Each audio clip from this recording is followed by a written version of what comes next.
Hello, good afternoon, everyone. Can everyone hear me clearly? Am I audible? Yes. Oh, Yes. thank you so much, Mamita. All right. Thank you. All right. Thank you so much. Very good afternoon to everyone. How is everyone doing? Great, sir. Thank you. How are you? Yes. Bye-bye. Uh, Okay. Thank you. Okay.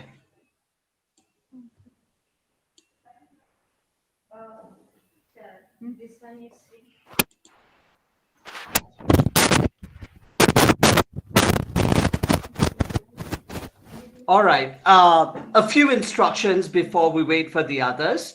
I would request all the participants to please kindly enter your full name and mark yourself present on the chat box while we wait for the others to join us online.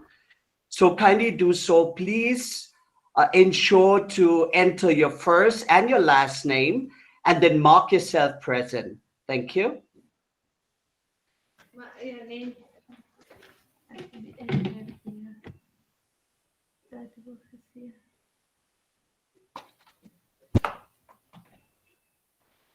All right. A few instructions as well. I would request all the participants to kindly switch on their camera and please kindly switch off their microphone to avoid any disturbances during the entire event. Thank you. It's a humble request from our end. Thank you.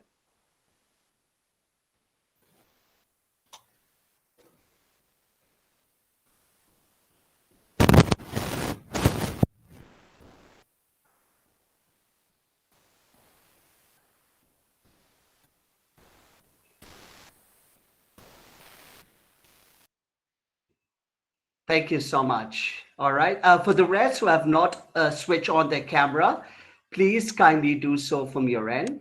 Thank you.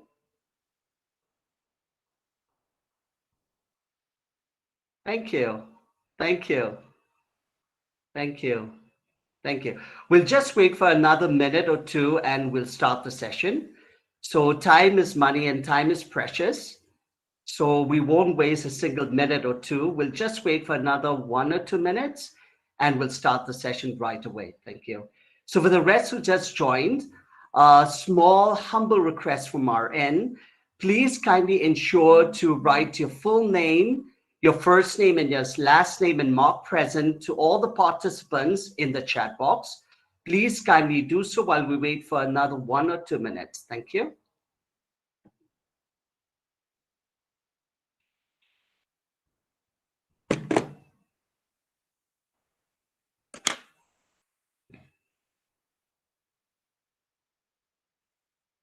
All right. Thank you so much for your active participation. I do really appreciate.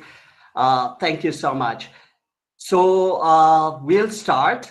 Okay. A very good afternoon to each one of you. And what I want you to do before we start the session, please, all the participants, I request to please switch on your camera and switch off your microphone. I would request all the participants, please kindly switch on your camera. Thank you. Thank you. Thank you. Thank you. Thank you. Thank you. Thank you.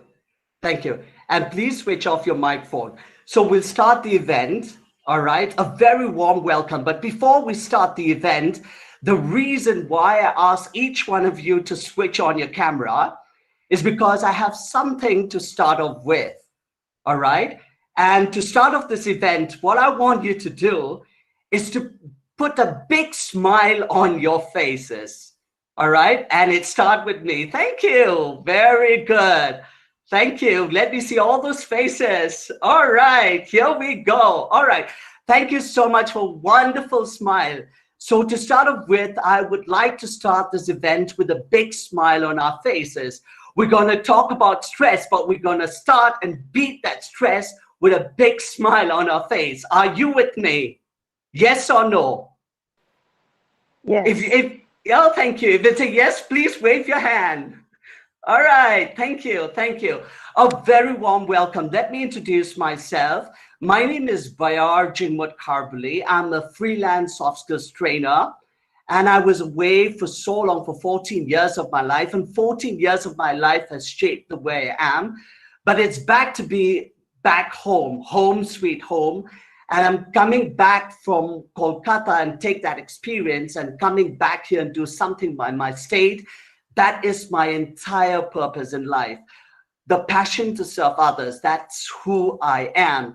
So it's an honor and privilege to be part of this event today and be the moderator of this event. So a very warm welcome to each one of you today. And I hope that this online event will be a blessing to each one of us. So firstly, to start it off, a very warm welcome once again. I would like to thank the Educational Center for Social Science and Research Counseling and Training, ECSSRCT Shillong, in collaboration with Serenity Guardians Dimapur, for organizing this webinar, an online event on stress, a way of life, or a fact of life. So to start off with, we'd like to start with a word of prayer.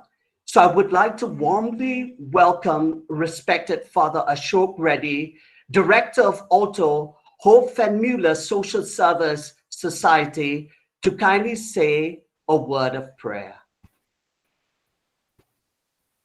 Good afternoon to all. Good afternoon. I request all of you to close your eyes and seek God's blessing upon each one of us. Almighty and ever-living Father, we thank you and praise you for all the blessings that you are showering upon each one of us.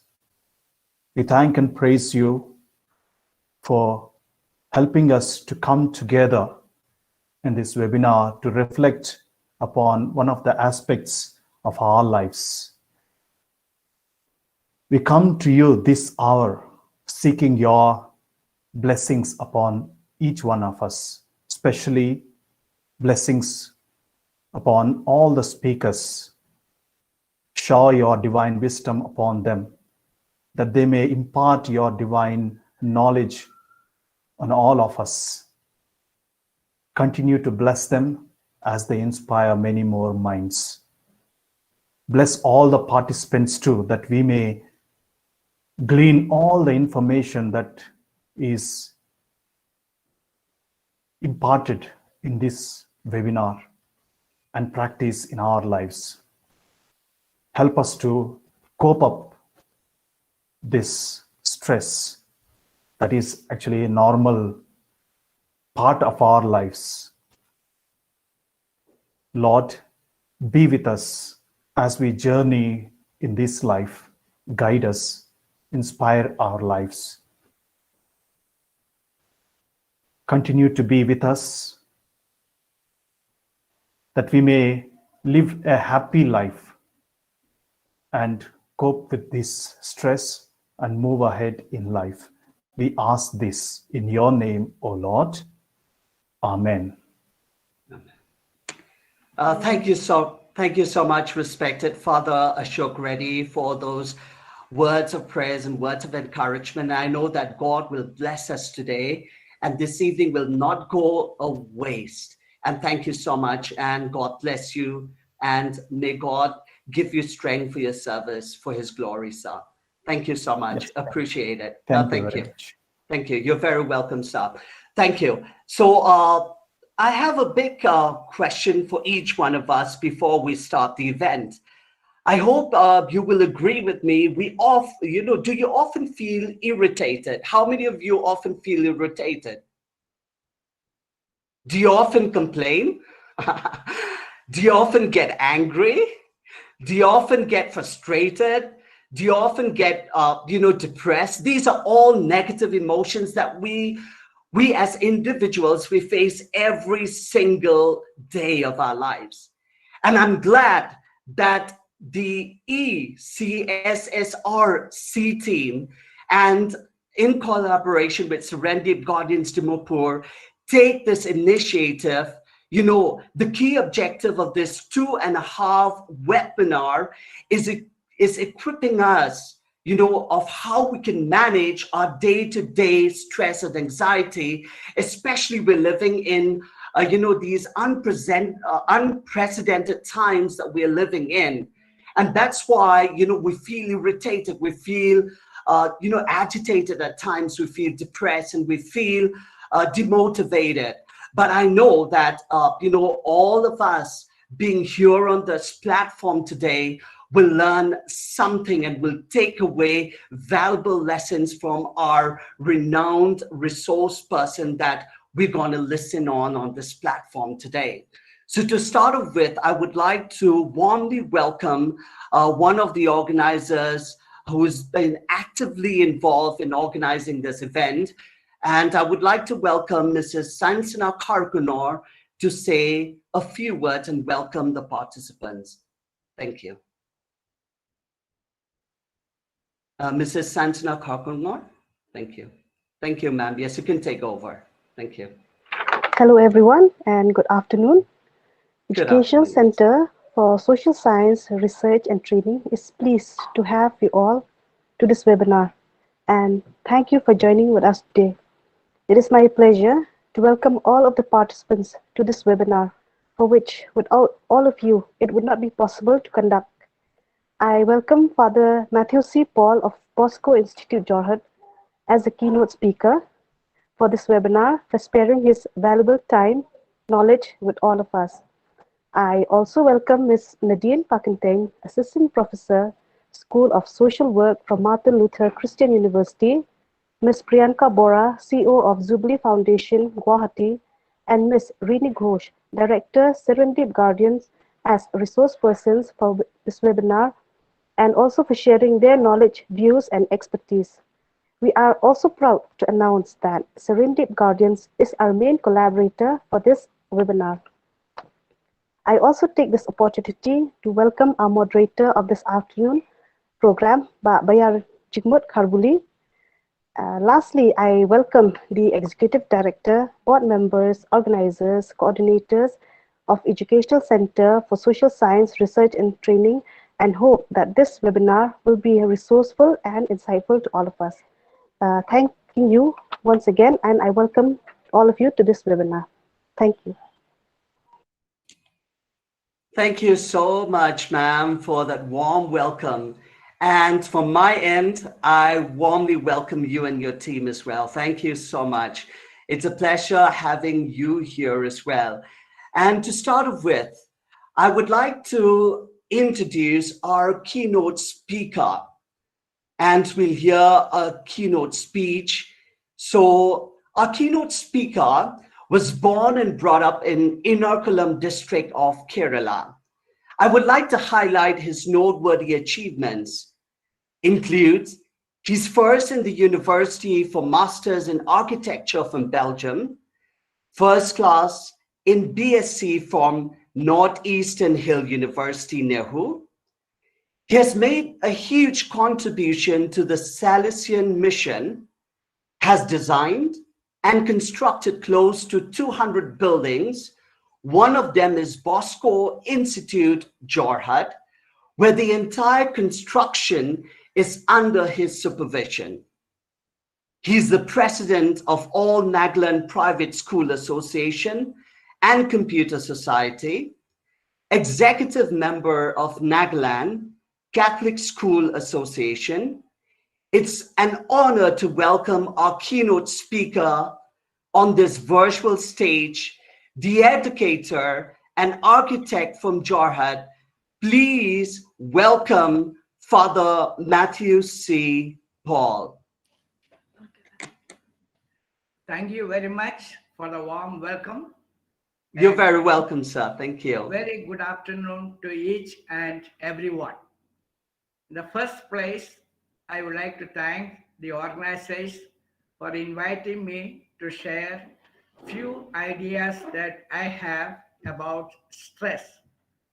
I will use a PowerPoint presentation to make it easier for all the participants to follow what I am saying.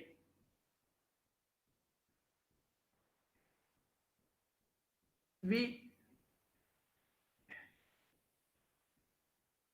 we come across a lot of people who are always very happy. When we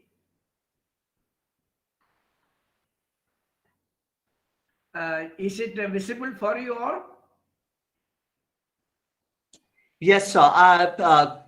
Yes, sir. I can see it. What about the other participants?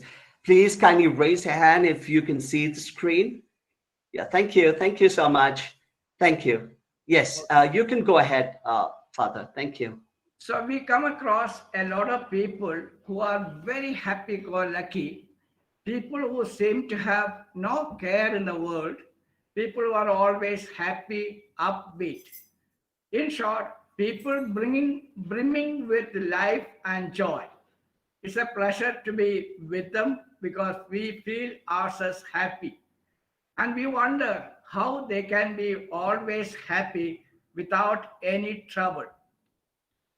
We also come across people who are always tense, busy, anxious, no joy, no happiness.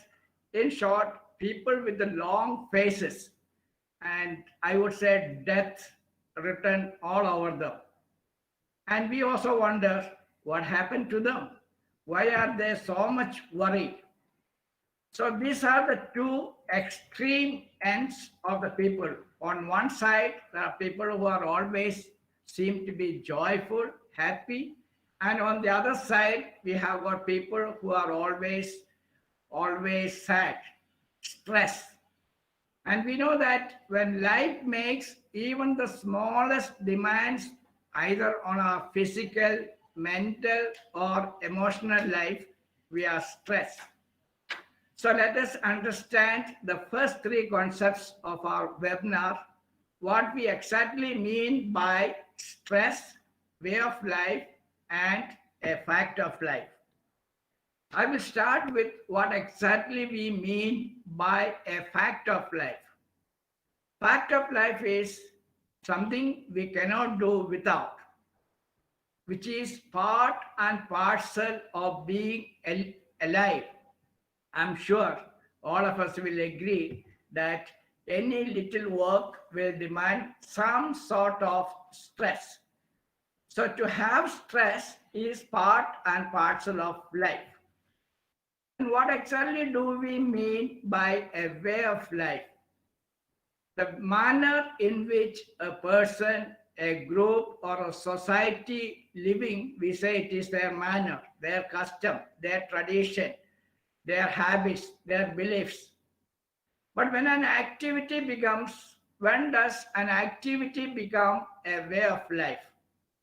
When it someone is passionate about, it is important for them, and so to say their entire life is centered around that activity. Like for example, Messi, we say that football is a sport and it is his way of life. For me, traveling has become a way of life as I travel so much in Northeast. So when something becomes part and parcel of, so to say, our daily life, we say it is a way of life. What exactly do we mean by stress? Stress is a natural resource to any demand. If we are asked to do a physical work, we have got physical stress like carrying a load.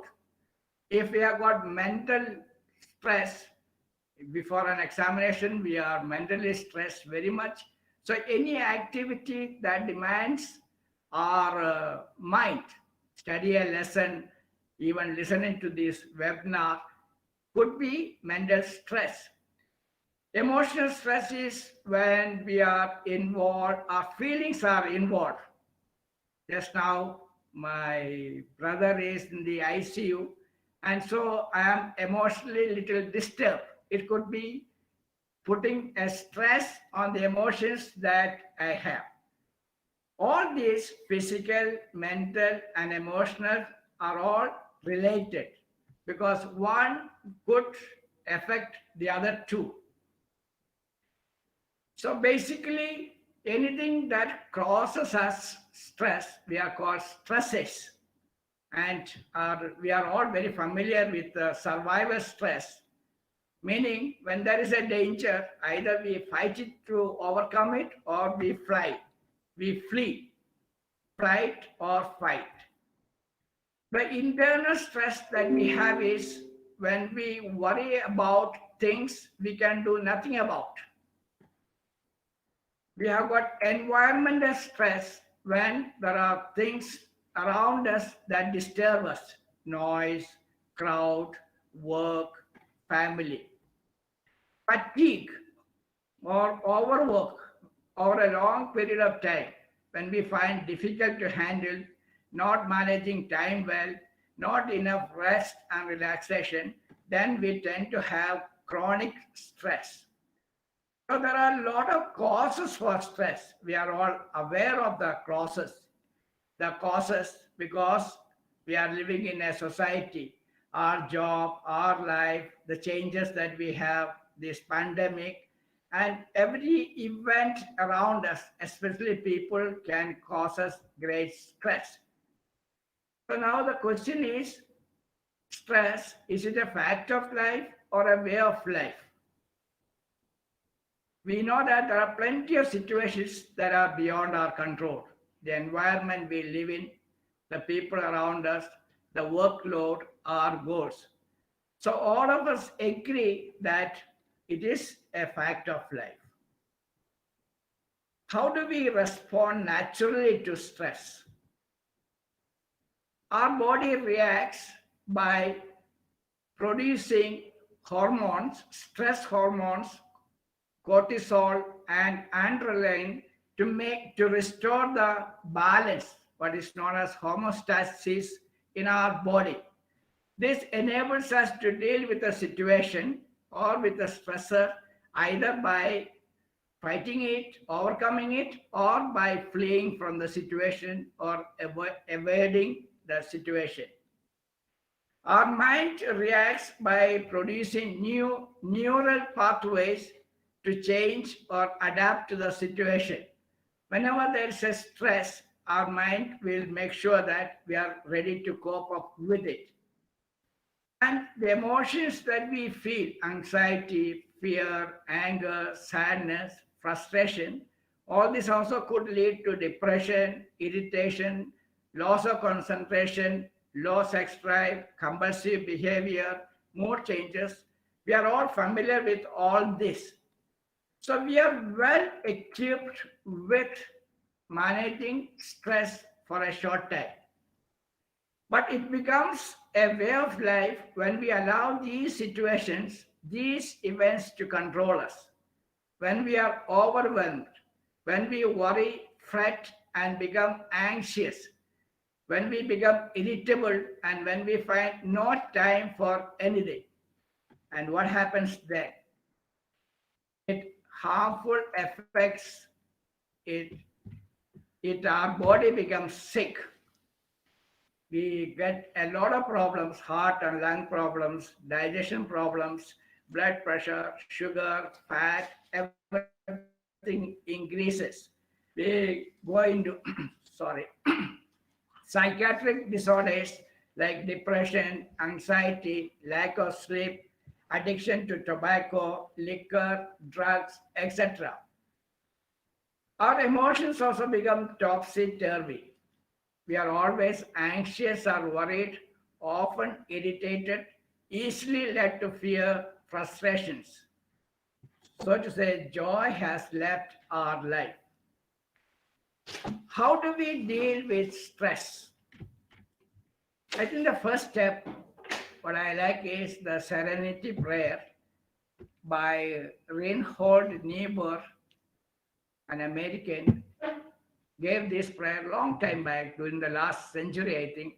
God, grant me the serenity to accept the things I cannot change, courage to change the things I can, and wisdom to know the difference.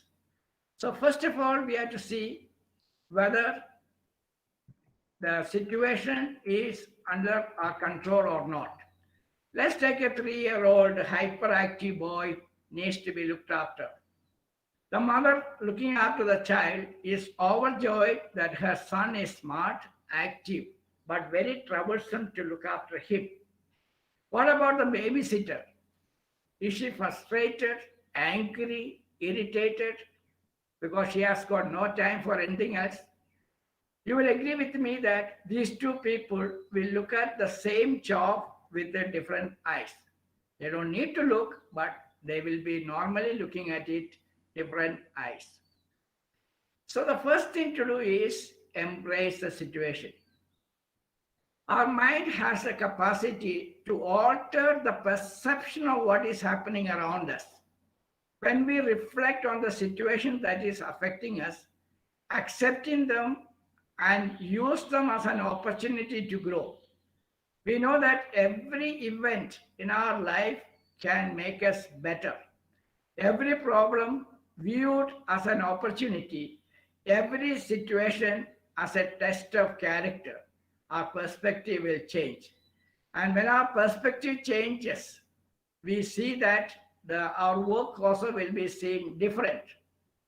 It is said that the Tata's early days motivated their employees that they are not doing a work, but they are, so to say, building the nation.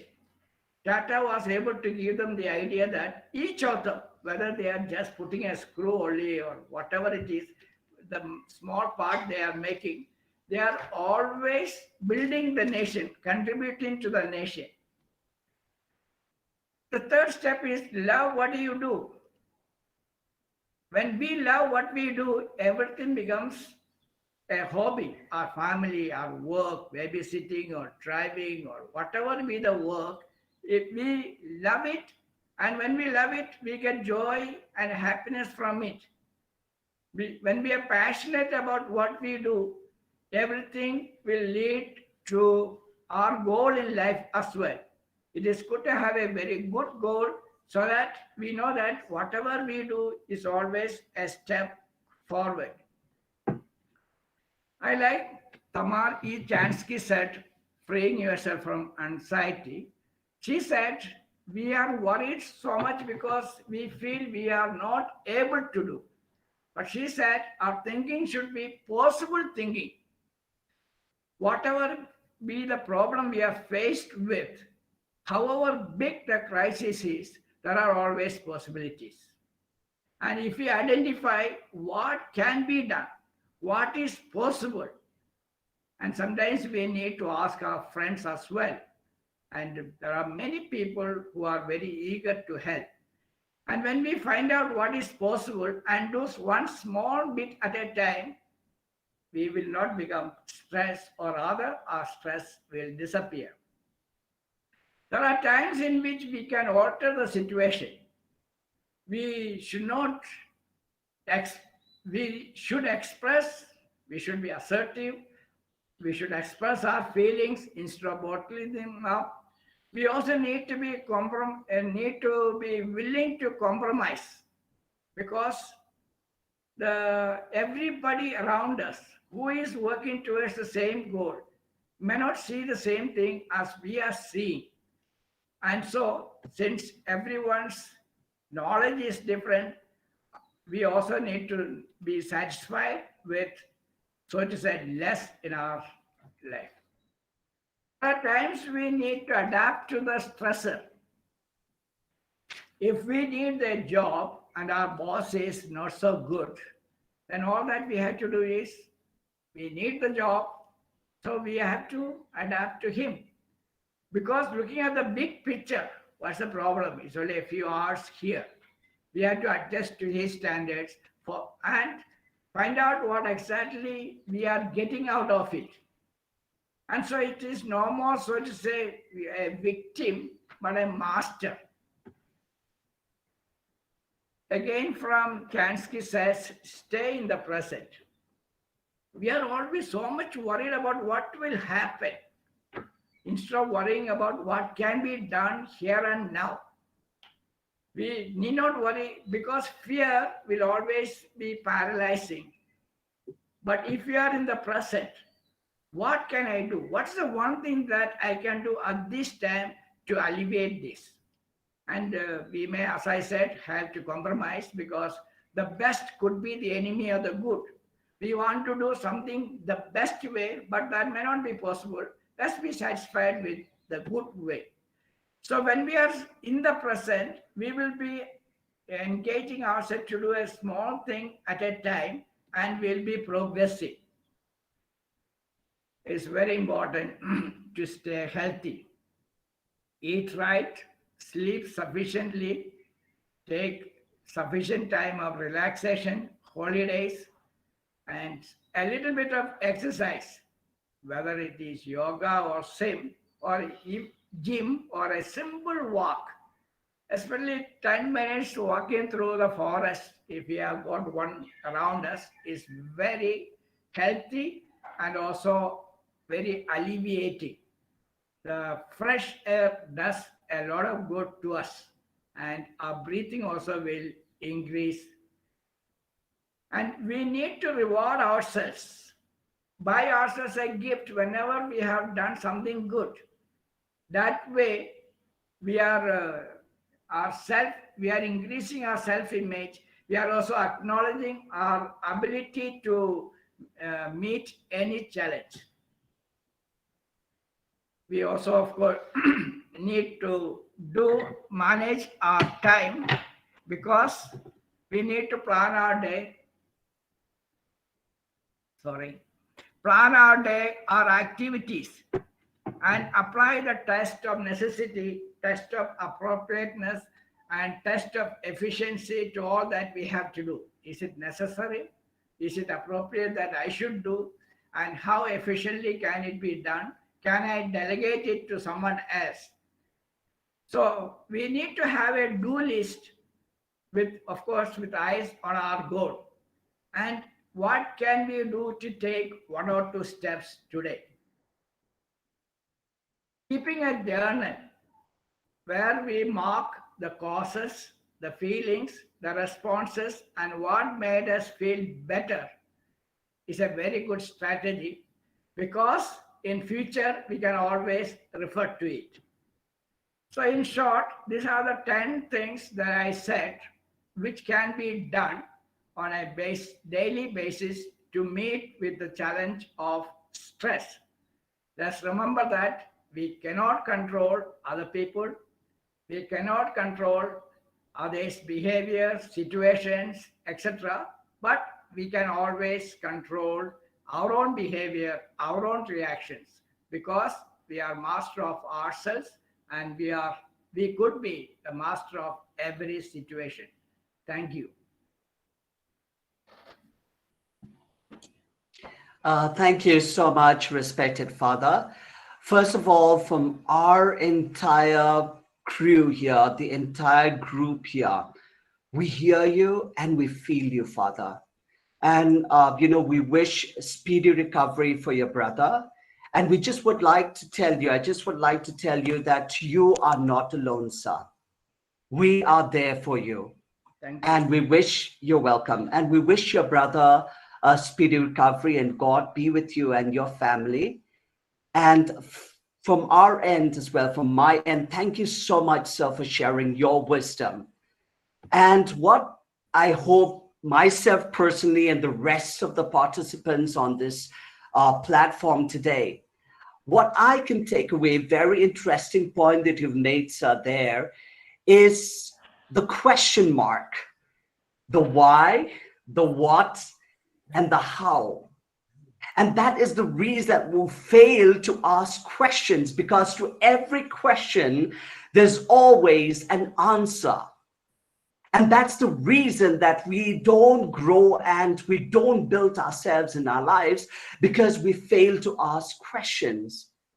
And like you rightly said, sir, with your wisdom, I like the point that you mentioned. It's when we ask those questions, the why, the what, and the how, it's how we react and we respond to the situation around us that we'll be able to come up as a strong person, no matter what stress that we as a society, or we as a family, or myself and the rest of you are dealing on a personal basis as well, we will be able to overcome those stresses.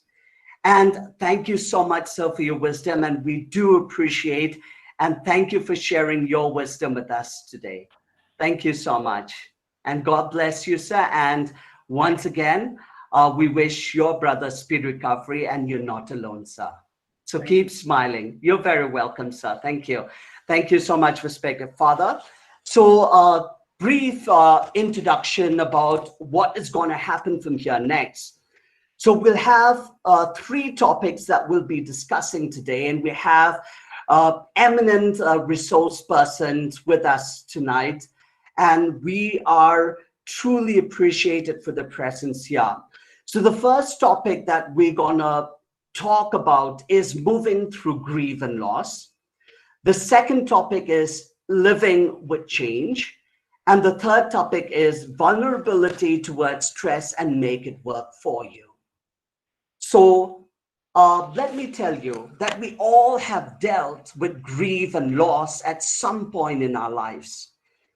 And I hope that everyone on this platform will agree with me, be it, the grief and loss of a death, the love of the death of a loved one, the passing away of a loved one, maybe you losing a job, and so on. And the list can go on and on, go on. But the question is, how can we move on in spite of those experiences that we face while we grieve and we face the loss of a loved one? And to help us understand how to deal with grief and loss, we have our first speaker for this evening. And let me introduce her. She has done her Master in Social Work from Assam Don Bosco University, Assam.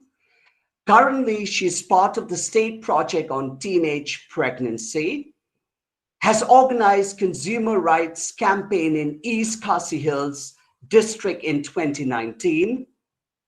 Her interest includes youth development, child rights, advocacy, and community mental health. It's my pleasure to welcome our first speaker on this virtual stage, the Assistant of Social Work, the Assistant Professor of Social Work from Martin Luther Christian University. Please warmly welcome Professor Nadine Parkinson. Very warm welcome to you, ma'am. Please take over the stage. Thank you.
Okay, we have a small request from, let me just check here. One moment, please. Sorry. All right. Yes, we have a small request from Nadine Parkinson. If it's okay that I, call her later. So there's a small request from her end. So can I call the second presenter if the second presenter is okay with that? All right. Okay. So let me just check here. So living with change. Okay, we'll start with that. So let me introduce her to the participants. We live in a very fast changing world. For example, the COVID-19 experience. And everyone has dealt with a lot of stress. And even now, there are lots of stress, be it on a personal or on a professional level as well. But the question is, how do we adapt and how do we survive? That's the question. And we have our second speaker this evening who will speak on the topic living with change. She is a professional social worker, executive member of National Association for Transplant Coordinator, NATO, a certified transplant coordinator by National Organization and Tissue Transplant Organization, NATO, former assistant professor in the department,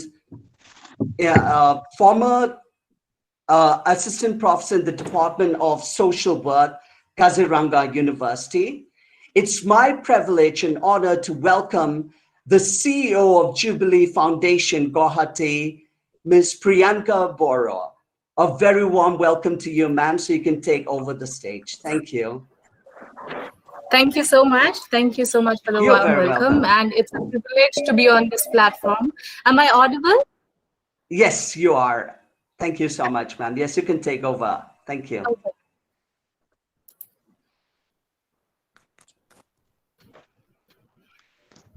Just a minute.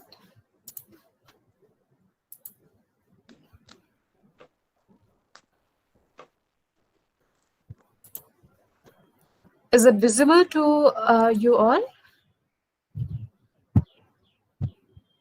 Hello? Are you sharing the screen right now, ma'am? Yeah. Is it visible? Not yet. I think it's loading.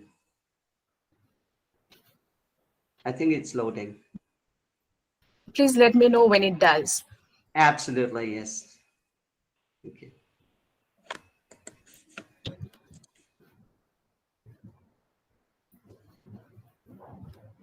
Yes? No, I'm so sorry. I don't know. I would request you if you can start again and you can present again, ma'am. I think that will work. Okay. I'll give it a try.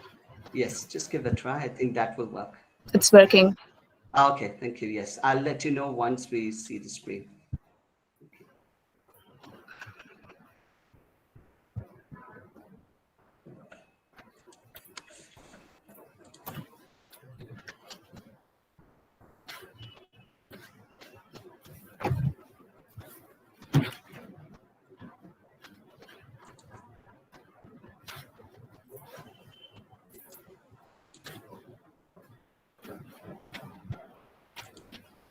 I have started it already. Is it showing? Not on my screen, but yes, you can start, ma'am. I think I'll go without the PPT. I don't want to waste time. Absolutely. Yes, you can do that. And you can keep trying in the meantime. Yes, thank you. Yes, you could go ahead, Yeah. ma'am. Yes, time is money. Thank you. Yes, Yes. thank you. So sorry about that, but let me admit at the onset that I'm no expert, but what I'm going to speak is out of my sheer experiences and observance in life so far. I'm open to suggestions and also add-ons from your end to whatever I'll be presenting in front of you today. A topic which is so natural and common to all of us. Father George has already briefed us about how common stress is in all our lives. And the topic is living with change. I believe change is as natural as life itself. But the only difference between the two is that life is temporary and change is permanent. Or we may consider it as a constant in our lives. Does that make sense? Well, we have all heard about change being inevitable. Why so? It is because without change, there can be no growth and development. For example, human growth happens from the time we are conceived and the formation of an embryo and continues till death through the only constant, and that's change. Changes can be seen both physically and mentally. Change is mere evolution. I can strongly say that each one who is a part of this session now has surrendered to change throughout to be whoever you are today. We all feel it, and it is in human nature to change. We do not stay the same. For that matter, any life is a life of change. If it hadn't been for change, we would still have been living in caves and, not sitting here and speaking with the help of technology. We have come a long way, and apparently change got us where we are today. When change happens by choice, we see it as an opportunity. An opportunity perhaps, to change jobs, move a house, or go on a holiday, or even the simplest activity or makeover we do to ourselves to look a certain way, and so on. Adjusting bits here and there as per our desires bring change.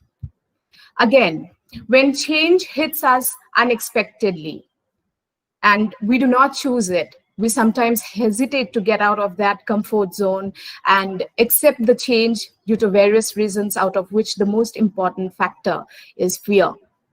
I know that situations and unpleasant realities like, losses that we face in terms of anything can bring in anxiety, a lot of worry and uncertainty to our lives. Let us talk about something very relevant to what we are going through right now. Let's talk about this pandemic, which did hit us out of the blue. And initially, I'm sure people all over the globe did find it extremely difficult and crucial to survive the times that has gone by, and which is not over yet, sadly. But we have all survived it and found ways to move ahead in life, excluding the unfortunate ones who had to lose their lives through this virus and even hunger. Personally and professionally, even though a lot of shifting and adaptations took place, we have moved on. Today's session, if we take into consideration, is another good example where we have connectivity and capacity to work from where we are right now, maybe at our houses, maybe in our office. And this clearly is a massive change that most of us didn't see it coming. People have now, regardless of age, has become tech savvy. I guess this is the perfect example of how mankind can adapt and adjust to situations which do not work in our in favor of one. Okay, we fight, we struggle, and we win. That's how it goes on. There's no alternate, and no one can escape change, which is why it is very important for all of us to react and perceive change as an opportunity whenever possible. So I think Father George has already mentioned about possible thinking. So we should always find a possibility in whatever change comes our way. I know that to do so in hard times when we undergo any sort of unpleasant change, like, death of someone near to us, it won't be practical to see it as an opportunity. But here we will definitely go through a sad phase of grief and mourning. And obviously, a sudden demise of someone might be extremely painful and disheartening. But the point is, we should not let that grief period take over us, where it becomes difficult for us to come out of it and accept that absence and loss. Here, we have to understand and embrace that some things in life which brings miserable experiences to our table is not in our control. We cannot control what's out there, but what we can control is our mind that is supposed to do all the talking and drama. We have control over our mind and the power to replace horrible thoughts that gets us uncomfortable to ones which has the ability to ease us. So basically, we are our own saviors. While enduring change, be it good or bad, we should allow our mind to create possibilities and turn it into opportunities. Choose to accept the flow of change, the flow of life, and that's amazing. So changes in life may have major effects on us. Okay, it often leads to psychological and physical health issues if they are not dealt with properly. When we undergo a major change in life, it can lead to different emotional stages such as anxiety, insomnia, depression, and even post-traumatic stress disorders if the event is very traumatic. These mental impacts from major changes in life can then lead to issues in our physical health as well. And we all understand it. This is not rocket science. It's so easy for us to understand because we can relate to all these events of life. As at the start of our session, Mr. Kharbuli has already mentioned about that we have all gone through such one or the other situations in life where we have experienced stress or change. The mind and body are intimately connected. So when we undergo a significant amount of mental strain, this leads to a substantial amount of physical strain as well. How people cope with change, that's another factor which is very, very important. There are two ways in which a person can cope with change. One is escape coping. And this type of coping is based on avoidance. We try to run away from a situation which we do not really want to accept. And we take deliberate actions to avoid the difficulties of the change. Okay, and the second one is control coping. This is a positive and a proactive approach, and we should all try to actually control, cope our situations and times that comes to us suddenly. We refuse to behave like a victim of change. Instead, we manage our feelings and get support and do whatever we can to be a part of the change and do not really avoid it. Okay. Now, there are stages through which we react to change. And this is the most important thing, because there is no such mantra to get away from the consequence of changes, but it's all about our mind, and it's all about a person's perception and take away from that change that the person has to go through. The first stage is shock and disorientation. Experiencing a sudden or a big change can feel like a physical blow. For example, a global crisis that we have all gone through recently. It may sweep away roles and relationships that we have cultivated for years. It might lead to instability. Or any health issue in our own lives may change our fundamental outlook towards life. So in the initial stage of this coping, we like to feel confused. We are more likely to feel confused and uncertain. Our first priority here should be able to seek reliable information and make sense of the changed situation. The second stage is anger and other emotional responses. Initial disorientation at the prospect of change usually gives way to the wave of strong emotions. We might be angry about, about a downgrade in our roles at work, or maybe, the change in a relationship status, or it might be anything. But, and it might be natural. The normal step to resolving the situation is to avoid suppressing our emotion and speak it out. So acknowledging the way we feel and expressing openly would help. Stage 3, coming to terms with the new normal. During this stage, our focus will likely start to shift away from what we have lost and move towards what's new. This process may be slow and we might be reluctant to acknowledge it, but it's an essential part of coping with change. Remember that coming to terms with change is a gradual process. Stage 4 and the last stage is acceptance and moving forward. This is the stage when we fully, accept the changed circumstances. Acceptance does not mean, giving up entirely on the former situation, We will have valuable memories, skills, and relationships to carry forward. But the point is that we are moving on. We should plan to make the most of this new situation which has changed. Now, coming to how should we cope with these changes, the ways to cope with changes. So the first thing is practicing acceptance. We should all be, we should be all acceptable to whatever comes our way, and we should not try to be resilient and try to control the outcome of an event which is not in our hands. It's not possible, particularly during the major changes in our life which are sudden.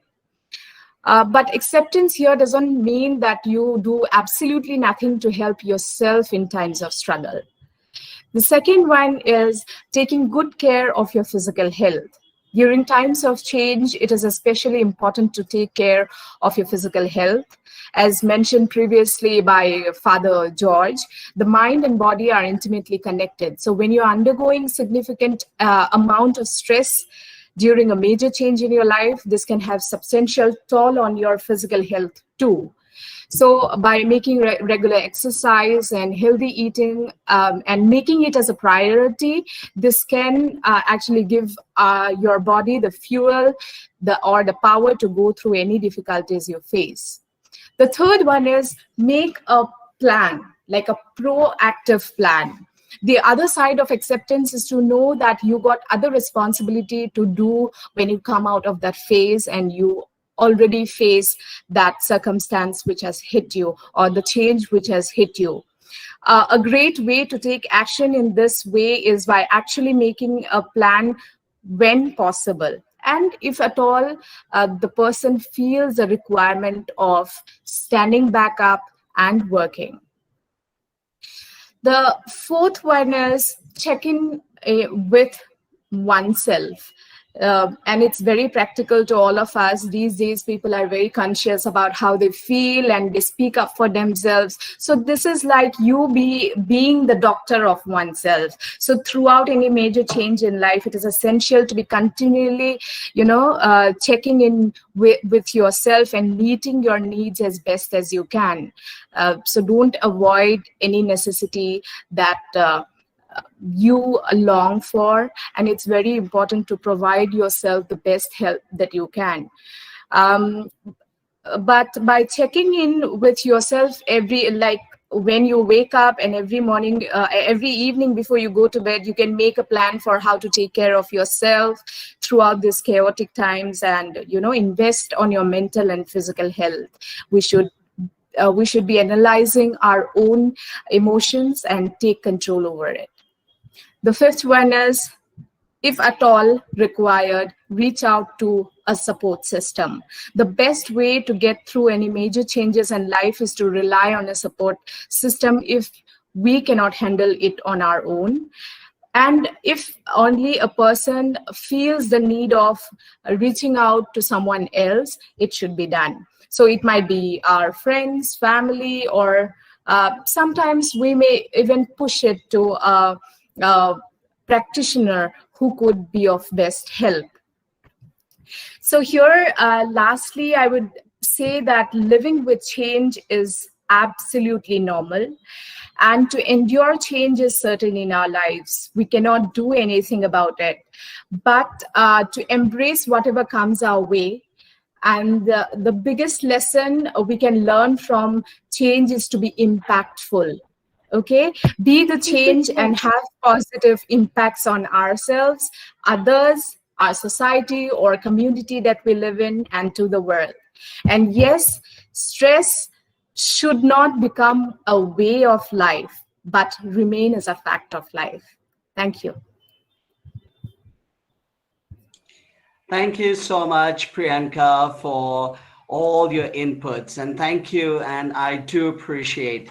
And absolutely right. What resonates with me, and I hope, with the rest as well. I like the phrase that you just used, that you're a doctor of your own life. And that totally resonates with me, this evening, because that's the point that we all miss, that we are the doctor of our own life. We need to examine ourselves every single day, and especially identify those stressors. And that is very, very important. And because of that, and that's why we don't see growth, we don't see development, and accepting the change. And that's why we're scary, and that's why we don't have the courage to do that as well. And that's a very, very good point. And thank you so much for that point as Thank well. You're very welcome. And the second point, that I feel blessed and feel motivated, is the point that you just mentioned, is that we all are survivors. And all we need is to keep fighting and keep struggling. Each one of us have the ability to fight. There's an inner strength within us, and that's how we survive in this changing world right now. And that totally resonates with me. And thank you so much for that. And I hope for the rest of the participants as well. And I have a question. I can see that from one of the participants who just posed. And I would like to just ask this question. It's from Sona Bhatt. Can proper understanding of society, family, religion, love, relationship help us in coping stress? What are your thoughts on this, Priyanka? Yes, absolutely. We need to, whenever we have the understanding, we have that openness. We are able to accept more at that phase when we have clear thoughts in our mind, that how a society or a religion or a love relationship works, and if there's heartbreaks, how to take it, or if there's any improper comments on one's religion, how, if you know the facts, there's nothing that can bother you as much. Yes, it is a very strong consideration. Absolutely. I hope Sona Bhatt, you're there, and I hope that has enlightened your question as well. We have a second question from him as well, is how to help a child who lost his grandmother to understand this is a natural change. Okay, for this, because it's very, very specific, I don't, because I'm not an expert, I told at the onset. So I think the best would be some practitioner to go about if there's any like phase-wise, or if there's any strict way to how to deal with that. But as per my knowledge and as per my personal opinion, I would like to say that while speaking to a child about someone, or like breaking the news of death of a near and dear one to a child is crucial. And also at the same time, we should use simpler language to let and break down the news to them. And also we should comfort them and let their emotions be out as elders also. And we should comfort them at their level, and the parents would be the best people who would know how to comfort their own children. And we should always let children know that what they should expect. What will happen after the near and dear one's death, or maybe here in this case, if the grandmother has died, someone, suppose the grandmother would share stories with the kid. Now, because of the absence of the grandmother, the parent should say that someone else will be continuing with those stories and comfort this child in that manner. So I think we should be very clear, and we shouldn't be hiding anything from them. So that's on my opinion. Thank you so much. I hope that that answer your question, Sona Bhatt. And we'll come back we'll have another Q&A round as well. So thank you so much, Priyanka, for all the input, and keep doing the great work. All right. Thank you. Pleasure is all mine. Absolutely. And thank you so much. And I just want to check with Ma'am Nadeem Pakington. Uh, Hi, I, sir. Can you hear me Hi. now? Absolutely, yes, ma'am. Sorry for No that little problem. technical glitch. No problem. All right. Yes, we have Nadeem Pakington right now, Professor Pakington. So, ma'am, please kindly take over the stage and enlighten us, with understanding of how to deal with grief and loss. So, the stage is all yours, ma'am. Thank you. Thank you, sir. First Thank and you. foremost, I will just like to correct you that I'm actually an assistant professor. I'm not yet a professor. Working hard to become one. Oh, And I am then s- I am so sorry for that. Thank you for it's correcting all me, right, ma'am. sir. I do apologize. Thank you so much. Yes, thank It's you. all right, sir. No problem. Thank you. And then I would also like to apologize to everyone because of the technical glitch. I could not start at the right time. And I thank Priyanka for starting as soon as I had my problem and she was there and ready. So really, thank you so much, Priyanka. Okay, so Pleasure, I'll pleasure. start with my thank you. Okay, so I'll start with my presentation.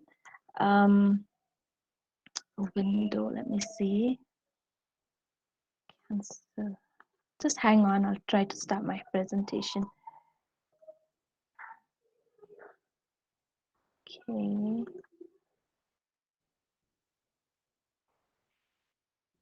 It looks like my presentation. Can you see my presentation? Yes, it's loading, ma'am. Oh, yes, it's up. Yes. Thank you. Yes, it's up. Okay. Thank you. All right. So my topic is on moving through loss and grief. So this topic actually came to me maybe by, maybe God had a way of helping me talk about certain things in life. I don't know. But yes, I've also been through a lot of loss and grief, and hopefully that this presentation is more than a presentation for you all, because I'm sure everybody has gone through some sort of, loss, some sort of grief in their lives, and probably if not if not fully, but at least a little bit of my experience can actually help you also go through with your own loss and grief. So, moving through loss and grief. So, firstly, I would like you to understand first the difference between loss and grief. Now, in the flyer, you might have seen that the topic was actually grief and loss. But after a lot of reflection and a little bit of reading as well, I realized that I had to put loss first before grief, because you have to undergo loss in order for you to feel some grief or some hurt in your life, some hurt or pain. So the meaning of loss, it is an experience of losing something or someone. Usually it is something or someone of, very important, big importance to you, very significant person or very significant thing. And then grief can happen in response to that, the loss of a life, or, even drastic changes to daily routines and ways of life that usually brings us comfort and feeling of stability. But with that loss, it actually brings us discomfort and instability. Some common grief reactions can include being in shock, disbelief or denial, anxiety, distress, anger. A lot of anger will be there. Periods of sadness, loss of sleep, loss of appetite. Okay, so the source of this definitions that I've brought here is from Centers for Disease Control and Prevention. And after going through it, I realized that this is something that we all go through, and all of these different grief reactions that we go through can happen to us, and we don't actually go through all of them all at once.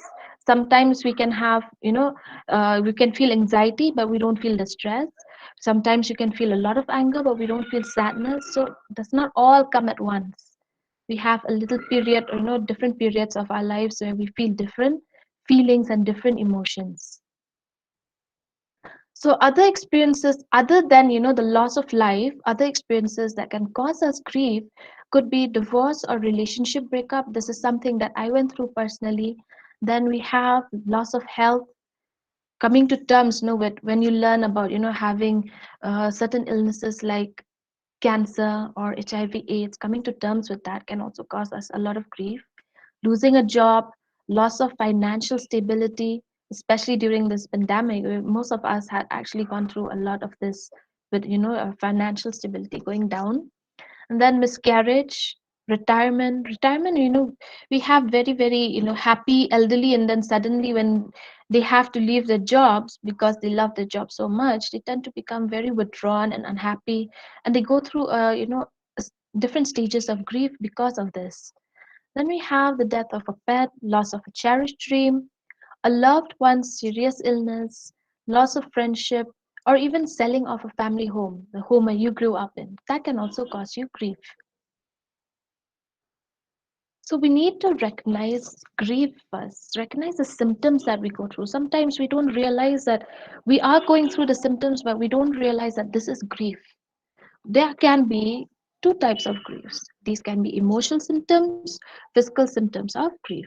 So the emotional symptoms, like Priyanka had also mentioned, is about shock and disbelief, sadness, guilt, anger, and fear. This is something that even I went through in my own personal life when I came to know about my husband cheating on me, and then we had to separate.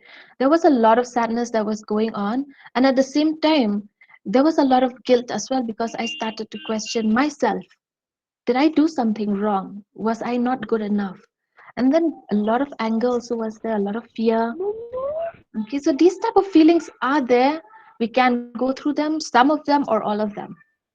And then again, physical symptoms like fatigue, nausea, lowered immunity, weight loss or weight gain, aches and pains, and insomnia.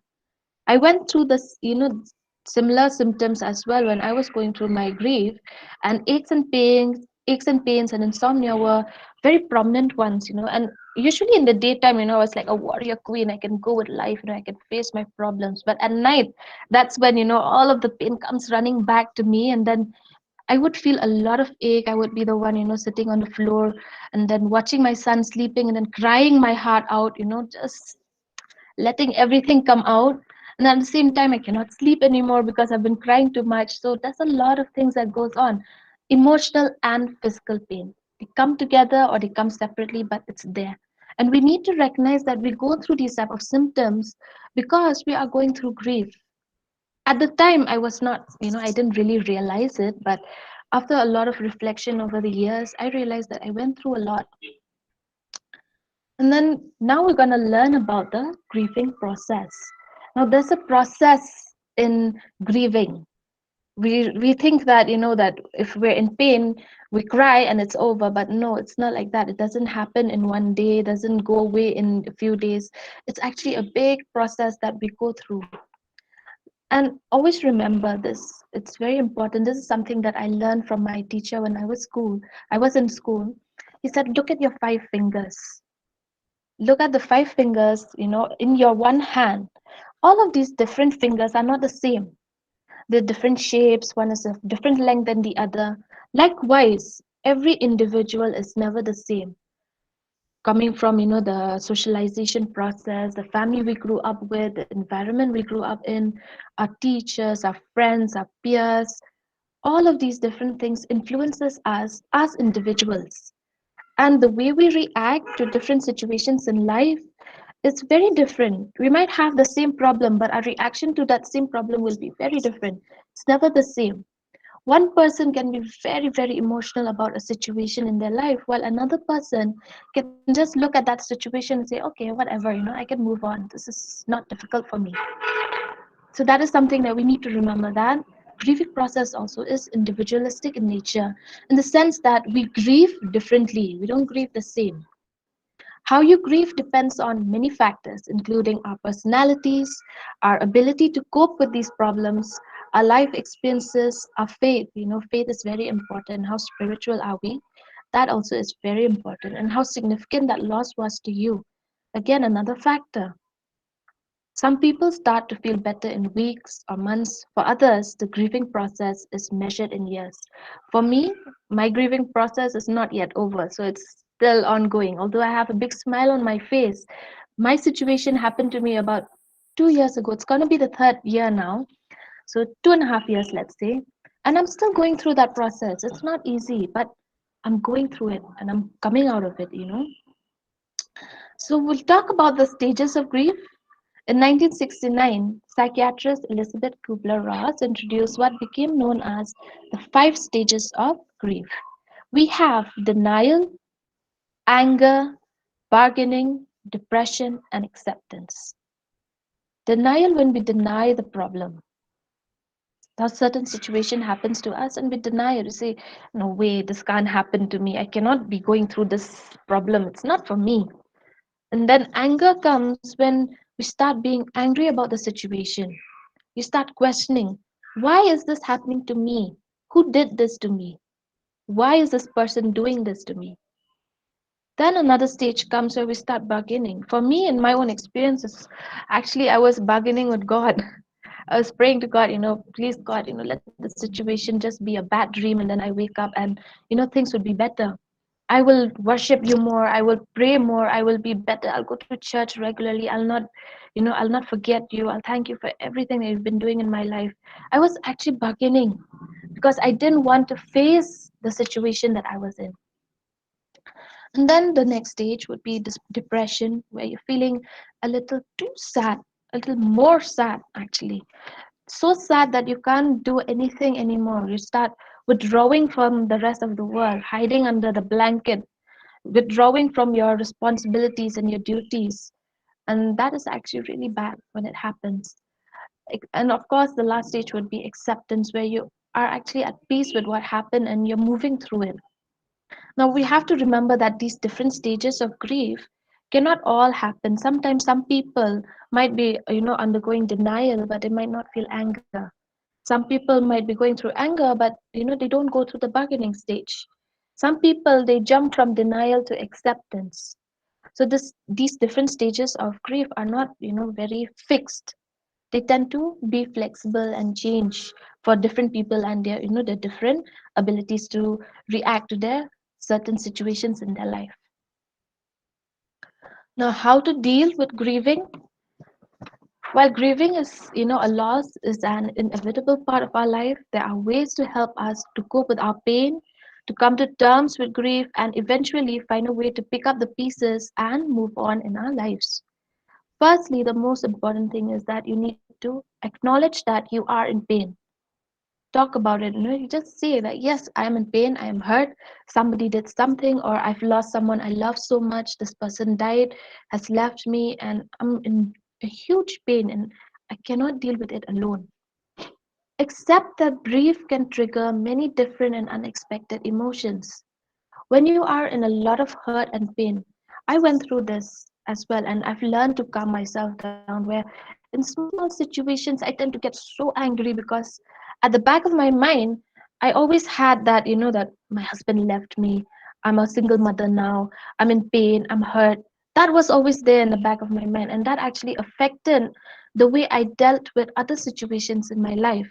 I kept on being angry, or I kept on being sad, not talking to anybody.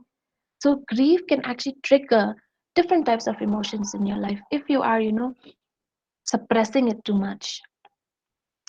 Understand that your grieving process will be unique to you. So what you're going through and what you're feeling may not be the same as another person who is going through the same situation, but their emotions, their ability to internalize the problem might be different. So it's never the same. Always remember that whatever you're going through, it is valid because you are you. You are an individual on your own. If you're feeling hurt and pain, it's all right. It is normal to feel it. Seek out face to face support from people who care about you. We have our friends, we have our family members, we have our colleagues, the people around us. There are so many people who are willing to help us if we allow them because they love us. Simple as that. We have, a huge set of people who are, our primary people around us who really loves us, and we should give them the chance to help us. Support yourself emotionally by taking care of yourself physically. This is something that even Priyanka had also mentioned. When you're trying to support yourself emotionally, you actually have to take care of your physical body. Exercise, eat healthy food, make yourself happy. When you're exercising and you're running around and you're doing a lot of work at home, keeping yourself busy, your body actually releases happy hormones. These happy hormones actually helps us, build more confidence, build self-esteem, build self-worth. Another example that I can give you with, taking care of yourself physically is, why not change the way you look? If you're unhappy, try to, new haircut, or try to wear something that makes you feel good. Go for shopping if you have to. I'm not saying spend a lot of money, but a little bit of spending for yourself makes you feel good about you, and that actually brings up your self-esteem. So a few myths about when you're dealing with pain. The first myth is that the pain, somebody will tell you that the pain will go faster if you ignore it. That is so wrong. Do not ignore the pain. See, every time, when we go through something and we start talking about it to people around us, sometimes some people don't know what to say. So they'll say, okay, if you just ignore it, the pain will go away. No, the pain will not go away. You have to face the pain, you have to face the hurt. It's inevitable, okay? It'll be there. Then the next myth is, it's important to be strong in the face of loss. Not necessarily.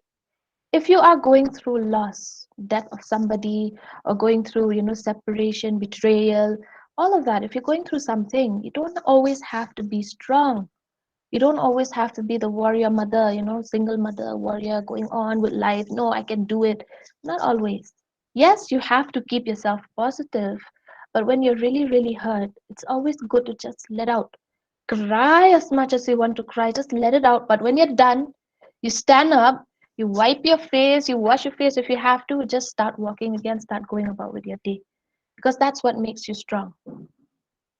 If you don't cry, it means you are not sorry about the loss. This is something that some people say, and I don't believe it at all. Okay, when you are in a situation and you can't deal with that situation anymore, crying actually helps. It doesn't matter whether you're a girl or a guy. If you have to cry, just cry. It's okay. It's so normal for us to let our emotions out by crying. And people sometimes, they tend to forget that. You don't have to be strong all the time. The next myth is grieving should last about a year. This is a very wrong myth because I've been going through my own grieving process and it's been taking me many, many years. I'm almost at my third year of, the separation, and I'm still going through it. Healing is a process. It's not something that, something happens to you in a day and then the next day you're fine. No, it comes but one day at a time. It doesn't come all at once. You don't feel good about yourself all at once. You don't feel happy all at once. It comes one day at a time, and that also with effort. When you make the effort to stay positive, to be happy, to have a purpose in life, that actually helps you to come out of the grieving process. Okay, but it will take a lot of time because we are all different individuals. We face our situations differently. And then the other myth, the last myth that I have here is moving on with your life means forgetting about your loss. Not necessarily. Forgiveness and forgetting does not mean that you have to move on with your life. Moving on with your life actually means just being peaceful and just accepting that something has happened. Something has happened to you or to your family, and it is what it is. Just accept that and then, being happy with that. You do not necessarily have to forget the situation that you went through. Does not mean that you forgive a person so easily. Forgiveness is there, you need to, but it takes time. So don't move on so fast, thinking that by forgetting everything that I've gone through will help me. No, take it one day at a time. So Father will be very happy with my healing process because some of the stress, when he was talking about stress, some of the things that he spoke about are already here. This is a little bit of my personal healing process that I went through with my separation from my husband. I'm not sharing this because I want attention. I'm sharing this because I know there are people out there who are going through a lot of pain with a loss of a family member, with separation, with loss of jobs, with so many types of problems are there. And there is a way of coming out of those problems. So with my sharing of this little personal thing, I hope it helps you. Try to spend more time with your support system, your family, your colleagues and friends. If you talk about the problem, people who love you will be there. They'll not leave you. And I realized this when I started talking about what I felt.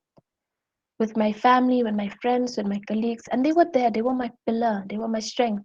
And because of that, I actually was able to become more stronger as a mother, as a person, as an individual.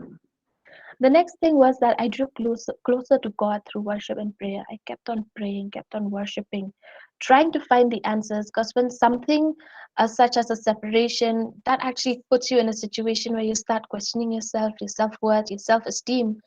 And being close to God actually helped me realize that I am an important person, if not to the rest of the world, but I am still important to God. And that made me value myself more. Of course, I went for counseling from my pastor in my church, from Church of God. So I have this one pastor who's always been there since I was young. He baptized me when I was quite young, and since then I've been sharing a lot of my problems with him. And when this situation happened, I knew I needed help. I needed, um, somebody who was an expert in this. And I went to him and I spoke to him and I let out a lot of my feelings, and he was there throughout. He kept, if we don't meet face to face also, he still gave me a call every once in a while. How are you doing? How are you now? How is your son doing? And that really helped. So don't feel shy seeking help, professional help, because when you know you need it, just go for it. It'll help you. Then the next thing is that I kept myself busy. Over the past few years, I've been keeping myself so busy. I've been able to accomplish a lot of things. Because of this, it actually helped make me feel good about me, my self-worth, and I valued myself more. And then, of course, I started to focus all of my hard work, my efforts on Benjamin's future. Benjamin is my son. So that actually gave me a sense of purpose, that I'm doing all that I am doing, I'm doing it for him. That is my life goal, that I have the son, that I want him to be happy. I want him to have the best education. I want him to be healthy. I want him to grow up to be a good man. And that gave me, that has become my purpose. And this is actually, giving me the confidence to face every day, to face the people around me, to face, society. And then I also realized that the effort had to come from me. The effort to get up in the morning, to work, the effort to just smile or joke around, the effort to eat, even the effort to fall asleep, because I had a lot of trouble trying to fall asleep at night. The effort to be happy for myself and for others. Because I went through my situation, it was difficult for me to look at couples. It was difficult to me to look at people who are happy and in love. It was very difficult for me to attend weddings. I had a lot of invitations to weddings, and I was feeling so down. Didn't want to open up. I didn't want to talk to anybody, and I felt like I was, a failure of some sort, because my husband is not next to me now. He's with somebody else. He's having his own family with someone else. Yeah, he has his own child, and it made me feel like a failure. So I had to make that effort to be happy with whatever the situation is, and at the same time to be happy for my friends around me who are having good lives, who are having the perfect romance, the perfect you know family that they've always wanted. Being positive and pulling yourself back to being positive.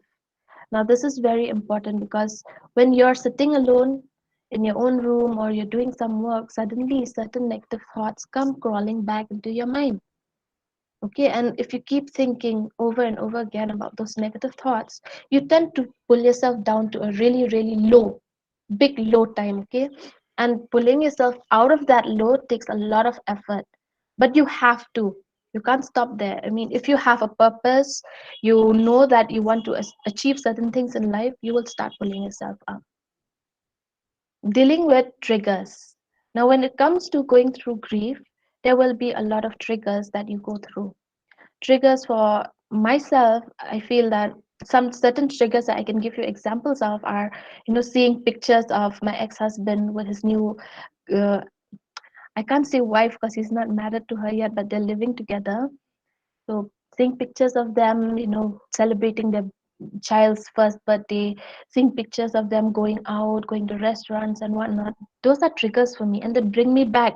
What I started with 3 years ago, if I am in the second or the third year, sometimes when I see these pictures, even today, it takes me back to 3 years ago, and it hurts.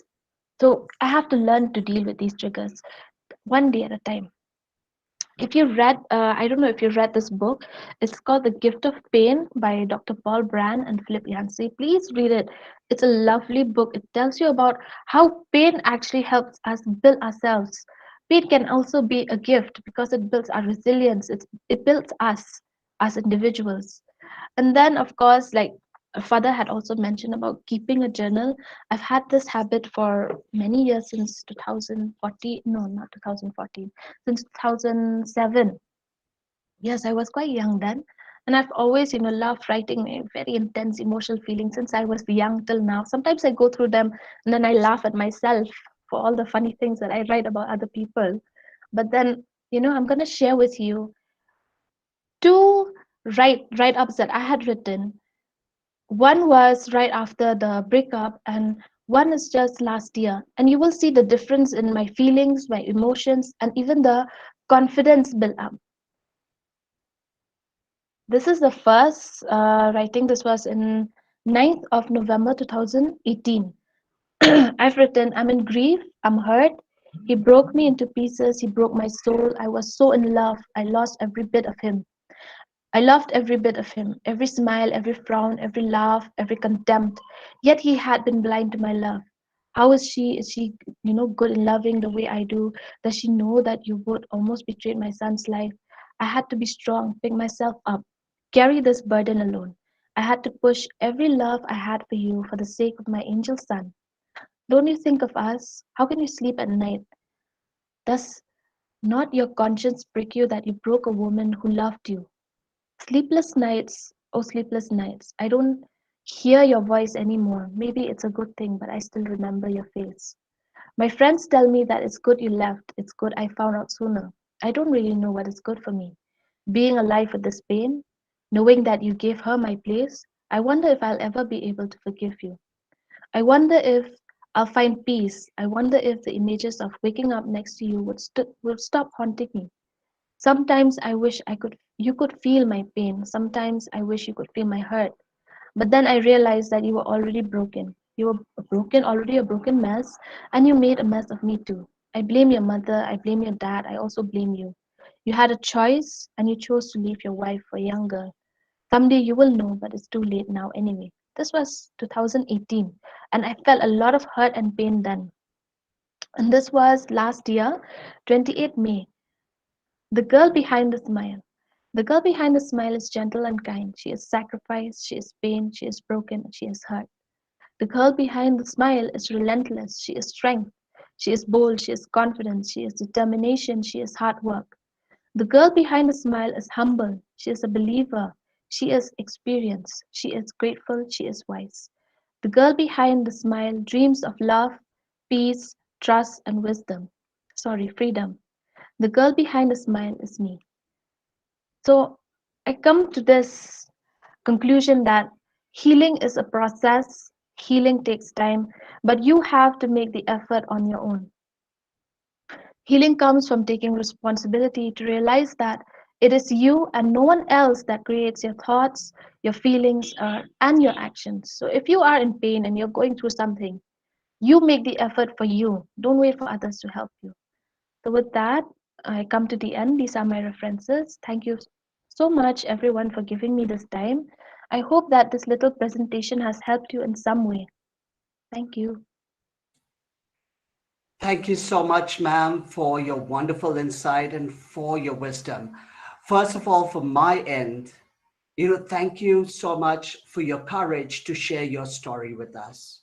It has moved me, and I hope it has moved the rest of the participants, and especially the write-up. Thank you for teaching us to be courageous always.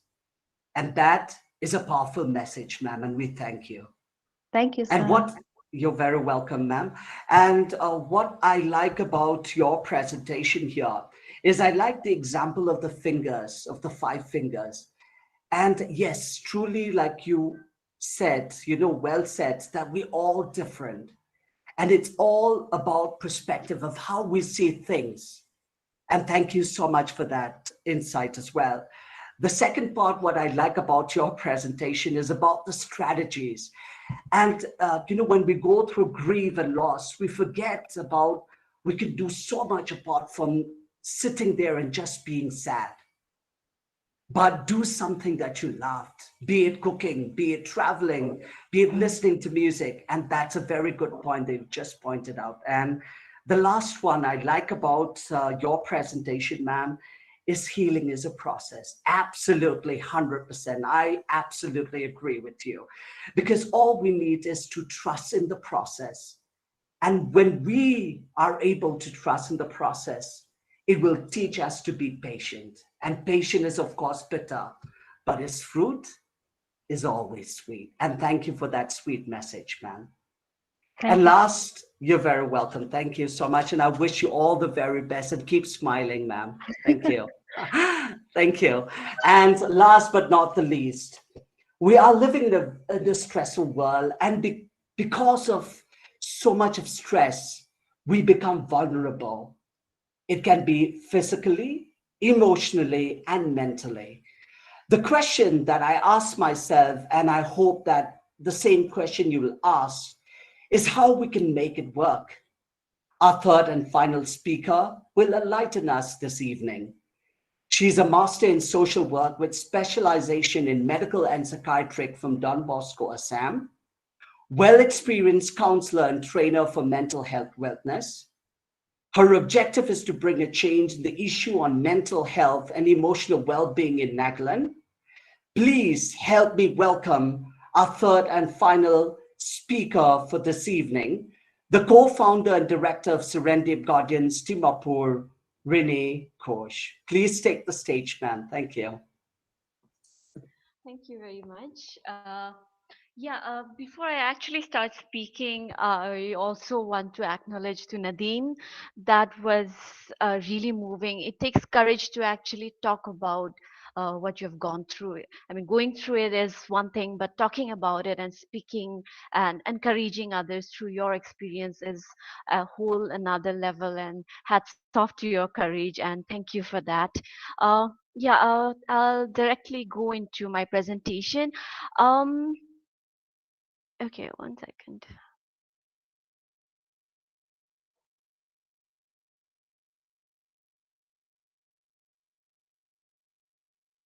Just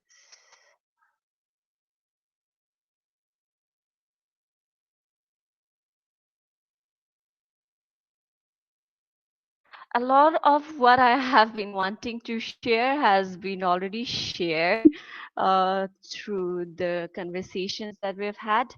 But nevertheless, I'll still go ahead with it. Okay, there's something is wrong with my sharing. I don't know what is wrong. Just one second. Sure, ma'am. Yeah, okay. Here.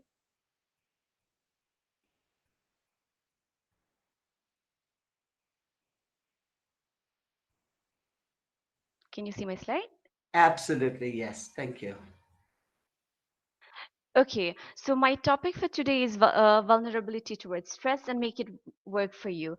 Um, a lot has been spoken about stress and everything, but I'm just going to go back a little bit and refreshing for all of us. Stress is a response to life situation that requires us to adapt or change.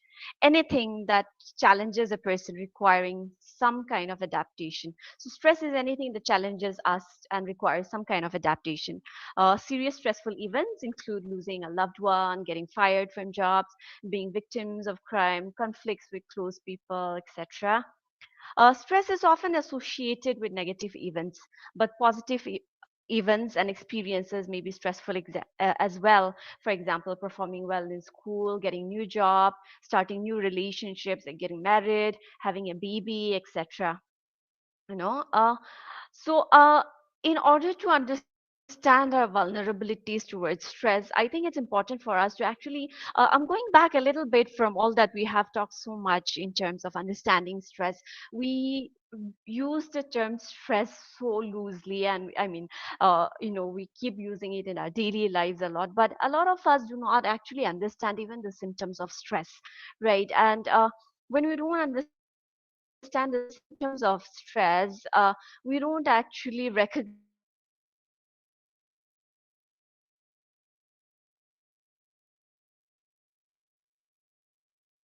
actually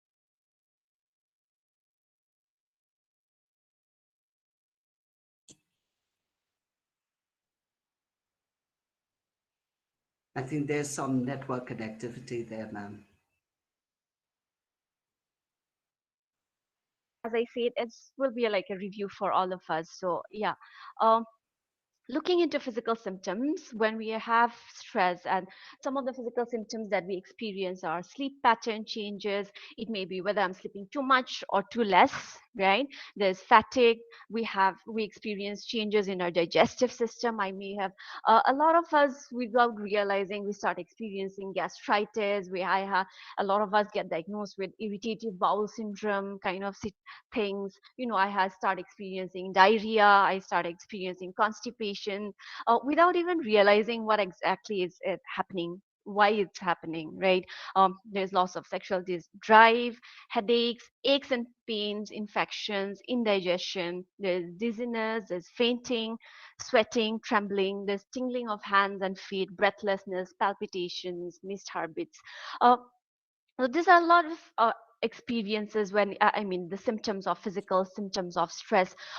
Also, keeping in mind when we're talking about physical symptoms, just because we're experiencing this does not mean that it is stress as well. It may be because of some other physical problems. So it is important for us to understand what we are going through as well, and of course, again, looking at the other symptoms that come as well. So keeping that in mind. There's the mental symptoms, that is the lack of concentration. There will be memory lapses, Mhm. difficulty in making decisions, confusions, disorientation, panic attacks, etc. I want Hello, ma'am. okay, yeah. Sorry to interrupt you. A small request from my end. If you could kindly increase the slide, please. uh The presentation. it is actually in the whole screen. Whole screen. Does All right, no Yeah, problem. Thank you so much. is it Yes, not thank you. visible like that? Yes, You want me to stop and share again? absolutely. You can try that, please. Thank you. Okay, Sorry just for a the second. trouble. No worries. uh does it work now? uh, It's actually full screen on my screen. I don't know why it's not working for everyone. okay, Maybe the network, or is it something else? I'm not sure. maybe. All right. Yes, you can Yeah. continue, ma'am, while that is Okay. presenting. Yeah, thank you. Yeah. Okay. Thank you. Sorry for the interruption there. No problem, no problem. Yeah.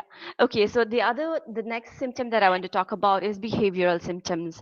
There's appetite changes, there's increased intake of alcohol or drugs, there is increased smoking, there's restlessness, there's fidgeting, nail biting, right? The next one, that is emotional symptoms. There's bouts of depression, there's impatience, there's fits of rage, tearfulness, deterioration of personal hygiene and appearance. I'm just reading it through because I think it's self-explanatory. I'm just going to take a few examples from here. Like, uh, like when the previous speakers have spoken about it in terms of the pandemic, the whole of last year has been very stressful for each and every one of us, right? We have gone through changes that we have, that has been unimaginable for us. Be starting from, if we are looking back exactly a year back, this is when the lockdown had just the nationwide lockdown had just started. And we are stocking up on stuff, we are scared of what's going to happen next. A lot of stress that we experienced about this time last year. And during this time, a lot of young people, who were not just young people, a lot of people who were working outside were coming back to the state, and we were giving telecounseling to a lot of young people who had lost their jobs. They had left their places of work, and they had come back home, and they were in quarantine centers, where they were staying there. And as an organization working on mental health, we were responsible for providing counseling, telecounseling to these young people. And this were all symptoms that we could see so much in terms of people who had just come back. There's so much of impatience, there's so much of anger, there's people crying, there's people who have been there's increase intake of alcohol and drugs. There were cases, not just people in quarantine centers, of course, that was prohibited, but even cases outside, where a lot of them were getting in touch with us because there is the cases of alcohol and drug use were going up. uh, there is panic attacks, there is a lot of all the symptoms that we are just talking about. A lot of young people had, would reach out to us, and even the ones who were reaching out, were helping out in terms of who were in the quarantine centers. This were all so prominent, during last year. And mind us that this pandemic is not over yet, right? There are still so much of uncertainty in terms of what's going to happen next and things like that, and we are all going through stress, right? uh, Dealing with the changes of, be it attending online classes or working from home and everything, like Priyanka was talking about the changes that we had to adapt to. And I'm sure a lot of us experience this kind of symptoms without actually realizing that this is the stress, right? And I want us to understand the symptoms very well, because sometimes we don't understand that, even we don't even realize that we are stressed, and we just go on and on without realizing it, right? Uh, I don't know about you, but that happens to me quite a lot. And I think understanding, being aware of ourselves is the beginning of, taking care of ourselves. And in terms of understanding vulnerability to stress, I want to take a bit of a metaphor of the bucket that is called the stress bucket. Now, I want all of us to imagine that we have a bucket. This bucket represents our capacity to cope with the ups and downs in our lives. All of us, if we can imagine that we have a stress bucket in our lives now. So whatever stressors happen, we're just pouring a glass of water or something down, a glass of water in our buckets. The size of this bucket may be different for each and every one of us, right? As our previous speaker was talking about, how we deal with our grief, and how we deal with grief and how we respond to grief is different for each and every one of us. Is the same with stress as well. Now, the size of our buckets, our resilience, our vulnerability is different for each and every one of us. It may be different. It is determined, the size of this is determined by various factors, biological factors, that is our genetics, as in terms of stress, our genetics, our personality, and the events, stressful events that we have gone through in life. Yeah. And the stressful events, that whatever happens in our entire life during our process of everyday life, is water that we pour into our bucket. The more we stressful events that happen in our lives, we keep pouring water into that bucket, right? And most buckets have room to manage a few stressful events at a time, right? But the more we pour in, the more the bucket gets filled up now. And you get close to the limits when the bucket can't hold it anymore, right? When the bucket is full, even as now the bucket is all, imagine the bucket is almost full, and a small thing has happened that has triggered you, that has stressed you, and it can tip you off, and your bucket, you pour a tiny drop of water and your bucket spills over, right? That's what happens, right? Sometimes we react to situations now. Something, a small thing happens and it tips us over, and we start shouting, we start we start crying, or whatever it is, however we react. And people think that you're overreacting to that situation, but they can't see our buckets. Now, what we has been pent up for so long, that we have been penting it up in our buckets, people don't see that. And sometimes we can be, that can be more stressful for us again, because we become more reactive, we become irritable, angry, etc. Right? So again, coming back to the same metaphor again, so the more we stress, where stress flows into the bucket, and if the bucket flows over, there's develop snapping, there's we start burning out, right? So our vulnerability, as I said, is the size of the bucket. Now, the tap represents our good coping mechanisms that everyone of the speakers ahead of me has spoken about, right? It may be exercise, it may be spending time for yourself, it may be taking time out for yourself, going for a walk, developing good coping mechanisms for our everyday life to deal with stress. Yeah, meditation, yoga, maintaining journals, and everything. And there are bad coping mechanisms as well. Yeah, the bad coping mechanisms can be drinking alcohol, pitching on the walls, throwing stuff, being aggressive to other people, shouting at others, and things like that. What coping mechanisms that we are talking about, we are in a way attaching more taps to our buckets. And the more taps we attach and the more water we are letting it out, no matter how much stressful events keeps adding up to our bucket, we are also, letting out the water that is already there. We're not penting it up so that it overflows, right? So I think this is something that's very simple for us to understand the vulnerability that each of us have, where it is important for all of us to take care of ourselves, adapt good coping mechanisms to as a daily process, right? To take care of ourselves. Self-care is something that is so important and yet it is so ignored, right?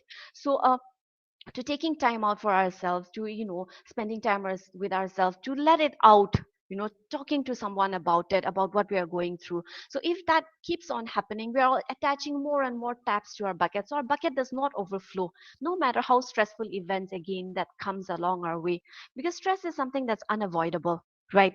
It's going to keep on coming in our lives. So as again coming back, how do you actually make use of it? How do you actually adapt to it? How do you actually come out of it? As I see, the first step that we have is being aware of stress, right?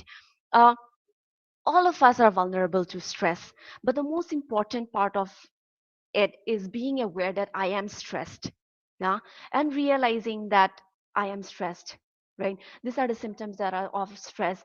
This is what I'm going through, and this is I am going through stress. And the second part of it is acknowledging that I am stressed, right?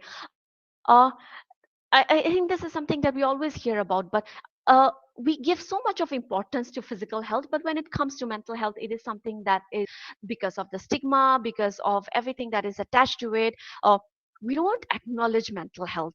Now, whereas our brain is one of the most important parts of our body, when we are stressed, nothing is going to work, right? Father was talking about so much. Father Matthew, when he was talking about how stress can, it can affect our productivity, it can affect our health, it can lead to post-traumatic stress disorders, it can lead to stress disorders, everything of those. And it can lead to I think it's very important that to burnout, where our body, our mental, our physical, our emotional health, everything shuts down when we are burning out, right? The more uh, you know when our bucket is full and we still keep on pouring water in it and without any adapting any coping mechanisms to it, that reaches to a point where our body cannot take it anymore, our mind cannot take it anymore, our emotions cannot take it anymore, and that reaches to a point of burning out, right? So it is important to acknowledge that, okay, this is what I'm going through and you know I need to do something about it. That's the first step, right? Adapting healthy coping mechanisms to understand what works for you. What works for me may not work for you, right? For some of us, taking a walk and spiritual may going for our faith in God and taking time out to spend time with God, really, in worshiping can work for me, but that may not work for someone else. Now, for someone else, yoga can work, meditation can work, but that may not work for someone else. So understanding what works for us is something that's important as well. Now, maintaining healthy social relationships, uh, I think this is something that's really important when it comes to stress management as well. Having healthy social relationships, to having people with whom you can actually talk about what we're going through. We have a lot of friends, we have a lot of relatives, we have a lot of family members, colleagues, and everyone. But there are hardly people with whom you can actually talk about what we're going through, right? And I think this is something that is really important, to build up relationships where we can actually talk about our mental health as well. Now, to talk about the stress that we are going through, spending time with them, be it spending time with them, being talking about it. I think this is something that's important. Now, uh, and the last one that I want to stress on is seeking help. Now, seeking professional help. We may be doing all of this, adapting healthy coping mechanisms, adapting healthy. I may have very supportive social relationships, but at the same time, things may not work for me. Things may go out of control. And when I realize that I am not okay, I should be able to say that, okay, I need help. I should be open to seek help. We need to normalize seeking help for our mental health as we seek help for our physical health.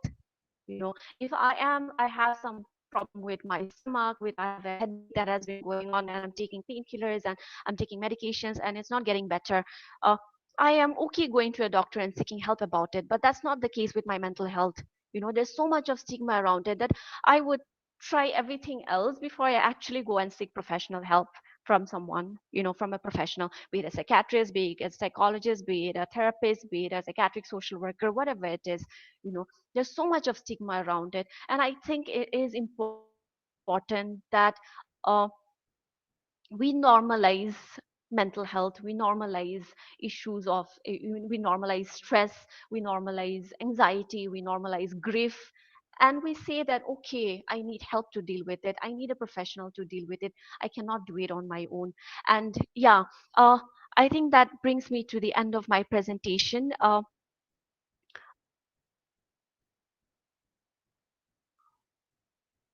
Okay, so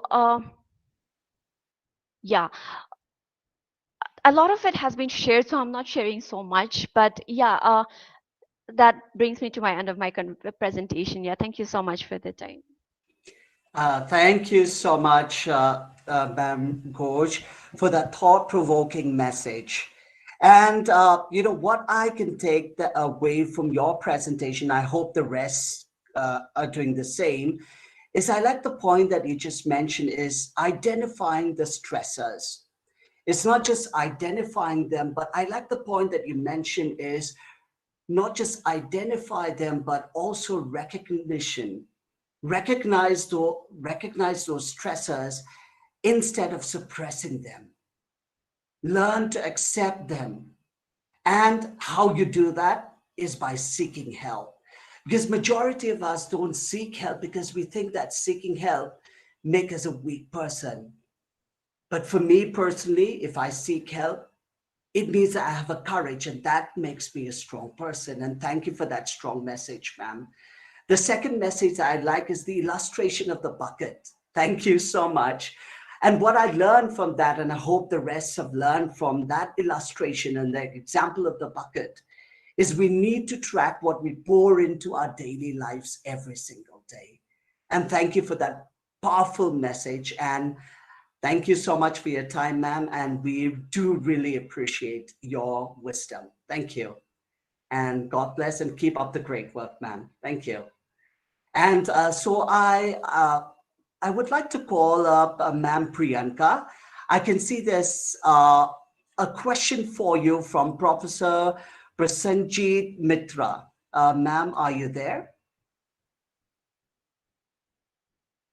Here. Ma'am? Okay. Yes, I'm here. Okay, Yeah. thank you so much, ma'am. Ma'am, there's a question I can see that how can some past bad experience be lowered down? Yeah, so I think Nadine ma'am and also um, hello, can you hear me? Yes, yes, we can hear you. Yeah, has already said about how we can move on. She has already given her own experience. I think that was pretty much clear. But still, I think we shouldn't be clinging on to our past experience, whatever it may be. If it's bad, we do not want to keep on, thinking about it again and again. And for that, we need to change our mindset. Okay, and also we need to cut off from that trigger, things that triggers us the most, which again our speakers has already spoken of.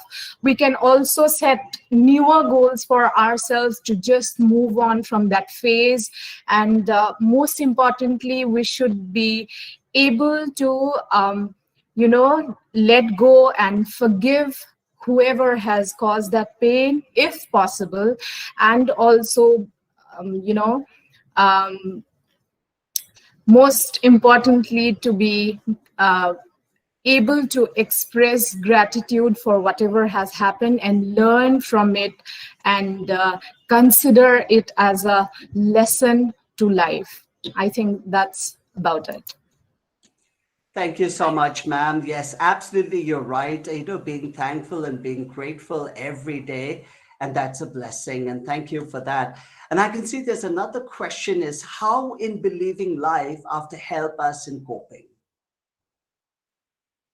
I didn't get the question actually. How? Yes, I can see that the question is, how, I can see us how after dealing with stress and how do we cope up with stress? And that is exactly the question I think. And how do we cope with stress on our day-to-day lives? I think that's But I have already, I think, spoken on that. That stress for every person is on a different level, and it can. We do not have any mantra as such or any fixed guidelines on how to go about or how to forget about things that disturbs us the most or brings in miserable thoughts or terrific times to us. But for that, I have already said about a few key points on how to take good care of our mental and physical health.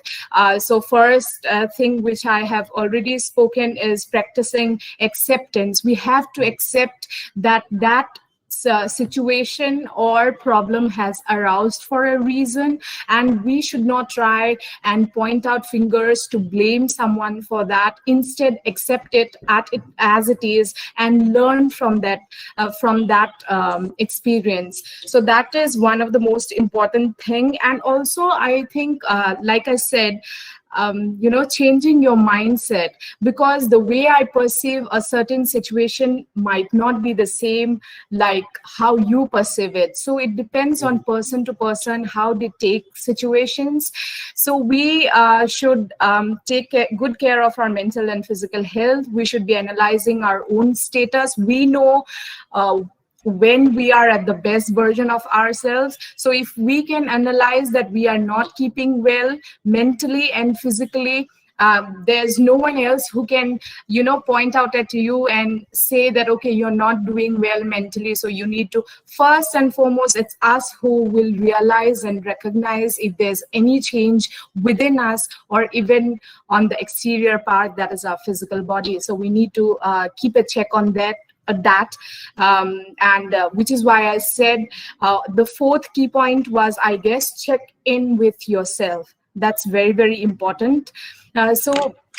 And we should plan for ourselves on how to be better. We do not really have to look back to what has happened, because life moves on and we do not really want to dwell in the past experiences which were not very good to us. So we always, as human beings, I think our expectations are really high, and we all want to live a happy life, and we do not want sadness to take over our happiness. So I think for that we need to rule out our own routines and our own ways to get over a certain period and a certain phase. And lastly, I think it would be better if we cannot do it for ourselves. If we cannot be the doctor to our own problem, then we have to seek help from another support system who would be obviously a better, a better person or a channel to guide us to do the best. Oh, well said, ma'am. Thank you so much for answering those questions. And Ma'am Pakinten, are you there? Yes, I'm here. Yeah, thank you so much. Yes, I can see that, there's a question for you from Isha Sharon. Ma'am, Okay. in case of someone in debt, loss, and grief who do not want any consult, what is the right way for the situation? Okay, can you just please repeat that question? Absolutely. Absolutely. Ma'am, in case of someone in debt, loss, and grief who do not want any consultation, who doesn't want to consult with anyone, so what is the right way or the right approach for this situation? Wow. Well, if you're looking at somebody who's going through something, who's going through a lot of pain, a lot of grief, if that person does not want to consult, I'm so sorry, my son is here. If that person does not want to consult a professional, I'm very sure this person might want to talk to, their peers or a teacher or somebody close to you, even a family member. But from my experience, I feel that talking about the problem is really important. You cannot say that I don't want to talk about this problem. I don't want to share my problem with anybody. You have to try to talk about it, because I'm sure we all go through a lot of things, we all go through a lot of problems, and maybe at some point we feel that we don't want to share our problems because we're scared. We fear the stigma, we fear that somebody else is going to talk or judge about us. But it helps when you actually let it out to someone you love and you trust. That is my answer. Thank you so much, ma'am. And one last question I can see. Is it possible to serve others and ignoring oneself? Can we say this is positive? No, definitely not. It is not positive when you're not looking at your own well-being. Like Ma'am Rini had also mentioned about the bucket. She explained about how the bucket is, when the bucket is too full, and you have a lot of stuffs that you're dealing with, and when it comes out in a big splash, right?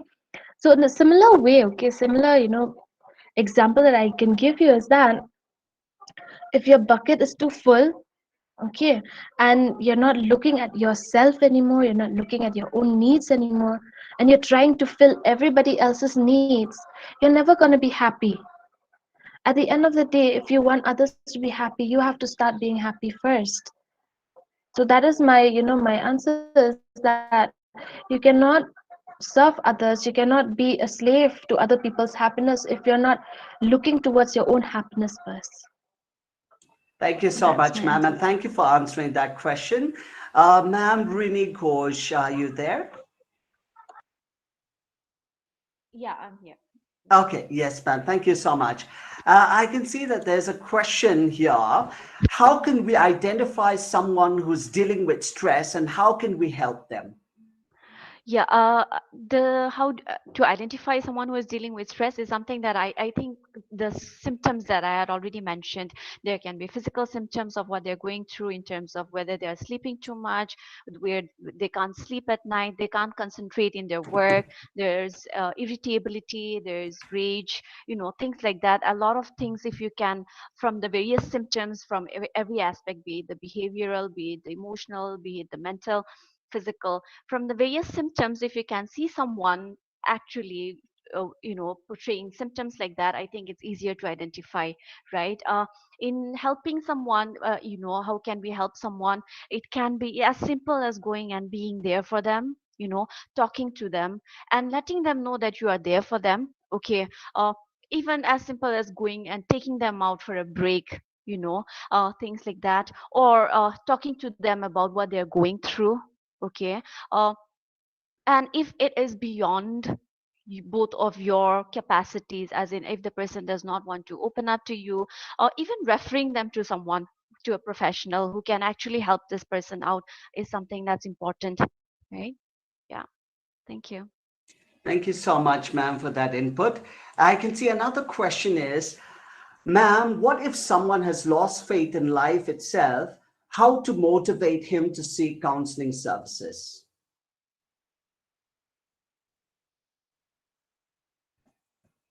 Do I answer that? Yes, go ahead, Yeah. ma'am. Yeah. Where was that question?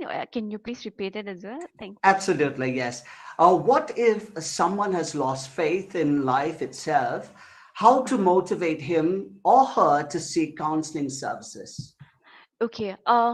Yeah, I think this is a serious problem if someone has actually lost faith in life itself. Uh, there is a serious mental health issue that's going on, and I think it's important that you make them aware that of what they are going through. Often, what happens is we don't realize that we are going through mental health issues, right? This is something, it becomes so normal for us. It's just a phase of feeling low, that I'm going to go through it. So I think it's important that you make them aware that there are professionals available, around with whom you can talk about, because this is something that I would suggest that person talks to a professional, seek professional help, so letting them know that they should get this is a mental health issue, and they should talk to a professional counselor about it, a therapist about it, and letting them even know that where are maybe that person may not, if the person does not know where there are professionals, even guiding them to find the right professional is important. Yeah. Thank you. I can see the last question here for this evening is, how can someone overcome the stress of dependency like illness and etc.?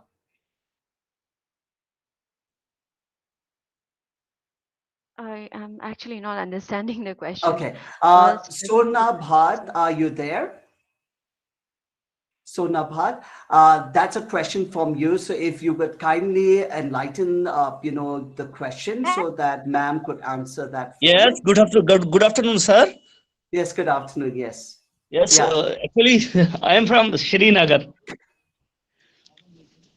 So my question is, ma'am, to you that how can one come the outcome of dependency, like the dependency because of illness or dependency of a children who is not getting a job, etc. Uh, Dependency in terms of illness, what would that mean actually? Are you ill, Uh, or is there somebody who, are you taking care of someone who is ill actually? Someone who is being taken care of, he has a mental stress of dependency. Okay. Uh, yes, I can think if I can rephrase that. I think Sona Bhat, correct me if I'm wrong. Let's say you have a responsibility, and because of that responsibility, someone is depending on you, and that's why you have that responsibility, and that causes stress. So, how could you overcome that? Is that correct, Sona? Sorry, I sir, hope, I pardon. yeah, I hope that's your question, right? No, sorry, sir. Sorry, sir, I do pardon. Okay, thank you. Yeah, I Actually, my hope that.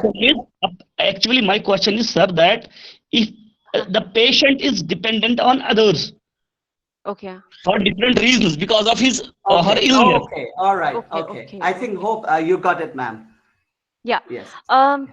I think if the person is ill, there's a whole other thing, as in terms of there's a lot of stress that the person himself or herself is going through, right? If when someone is going through pain, someone is going through an illness, so uh, of course there's a lot of stress for the people who are taking care of the patient themselves, but I think it's also important for us to understand that they themselves, the patient themselves, are going through stress for themselves, and it is important for them to actually not just taking care of their physical health, but also acknowledging their mental health and the stress they are going through. So talking to them about what they're going through, the stress, sometimes it can be, if it is in terms of chronic illnesses as such, where I can't actually do, no matter how much of coping mechanisms we talk about in terms of chronic illnesses and in chronic pain, that becomes difficult as well. So even again, I'm coming back to professional help again and again, but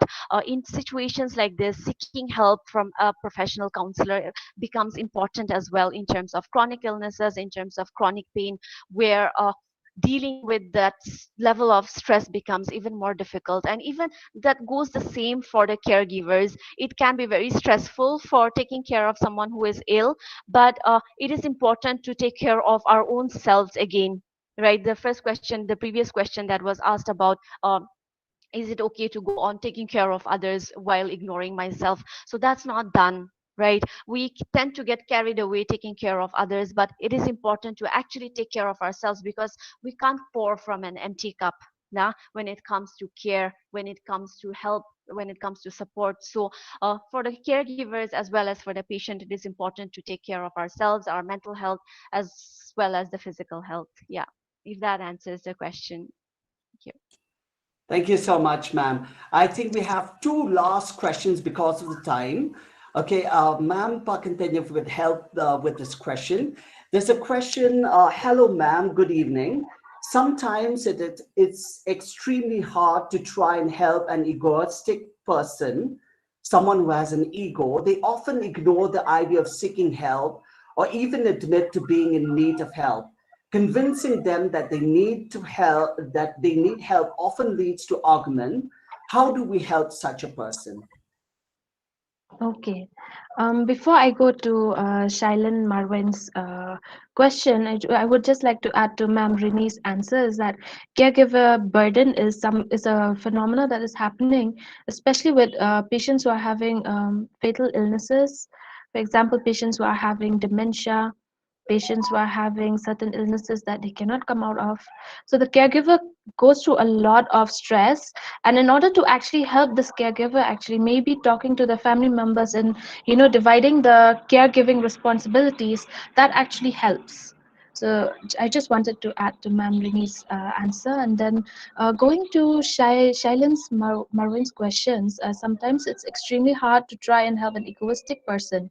They often ignore the idea of seeking help or admit to being in need of help. So, convincing them that they need help often leads to arguments. How do we help such a person? So, the first thing that I want you to actually think about is that you're judging the person as an egoistic person, right? So we have several principles that we need to remember first. Ask counselors or ask social workers or ask somebody who's trying to help someone else is that we need to not be judgmental of the person because they are going through their problems and they are facing their problems. Like I said before, every individual is not the same. How we react to situations in our life will be definitely very different from any other person. For one person, that person can accept that they have problems, but for another, it's very difficult for them to accept they have problems, especially alcoholics, drug addicts. It's very difficult for them to accept that yes, I am having a habit problem. So they tend to be egoistic, they tend to be very aggressive, and they don't want help. Okay, they do not want help. So what do you do in convincing this person? At the most, you can try counseling this person. You can also go for a family counselor, but this person needs to realize first that he needs help. Otherwise, there's no point in trying to convince this person in helping himself, or going for some sort of support system. Because if he does not accept that he is going through a problem, he does not accept that he has a problem, there's no point in trying to help this person because he's not ready. If you are ready to receive help, that's only when you're going to get out of the problem. If you're not ready to receive that help, it becomes very difficult. So try talking to this person, try to counsel this person. If your counseling does not help, maybe bring in somebody that this person trusts. Okay, can be the person's father, or a role model that this person really loves and trusts. Try to bring that role model in to speak to this person who is not willing to talk about his problem, not willing to come out of his problem. So that is my advice and my suggestion. Thank you. Thank you. So this will be the last question for the evening.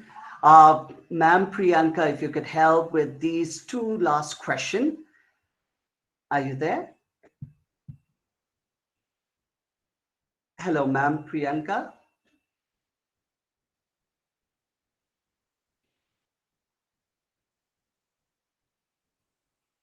I think she is not there. So any one of you, Ma'am Rini and Ma'am Nadine, can take over.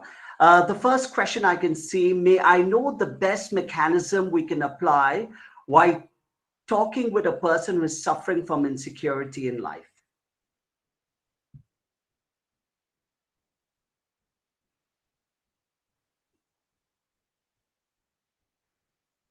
Ma'am Riddhi, would you like to go first?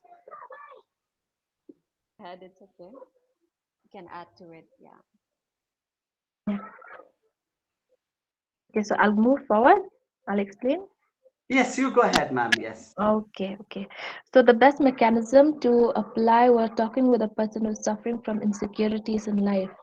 Now, you have to look at what these insecurities are first, okay? Because you cannot directly help a person without really knowing what the person is going through. If you're saying a person is going through a lot of insecurities, you need to find out first what are these insecurities. Insecurities insecurities can, crop up because of certain traumas or certain things that has happened to us when we were young, or as we grew up. Certain people said certain things that we're not happy with, and it hurts our self-esteem and how we feel about ourselves. So if you want to help this person, first find out what is that insecurity. There are certain therapies that you need to actually practice, but then I will not advise any therapy as of now, because you're not expert, I'm not an expert. Even for me, even though I have a little bit of background in counseling and mental health, I am still not a licensed practitioner. So I cannot tell you and I cannot advise you on which best therapy is it to help this person. But I can tell you that you need to first find out what are these insecurities in order to be able to help this person. Because if you find out the insecurities, you can pinpoint certain activities and certain things that this person can do to help him come out of the problem. Ma'am Rini, can you add on? Yeah, exactly. Taking on from one Ma'am Nadine has shared, there is no such as best mechanism that this is going to work. There are different mechanisms work for different therapies, work for different people, different approaches work for different people. And I think all in terms of this and the previous question as well is, all we can do as people who are concerned is being there for them, letting them know that you can talk to me, I am here for you if you want to talk to me, and I am here to guide you to professionals. Because I think with all the concern that we have, as Ma'am Nadine was talking about, none of us, we are not professionals, unless of course there are some professionals in the group, of course. We are not professionals, and I think it is important for us to understand that we take counseling very lightly, right? In our northeastern state, we take the term counseling very lightly. It's, you just go and encourage someone and we tag that as counseling, but that's not how it works.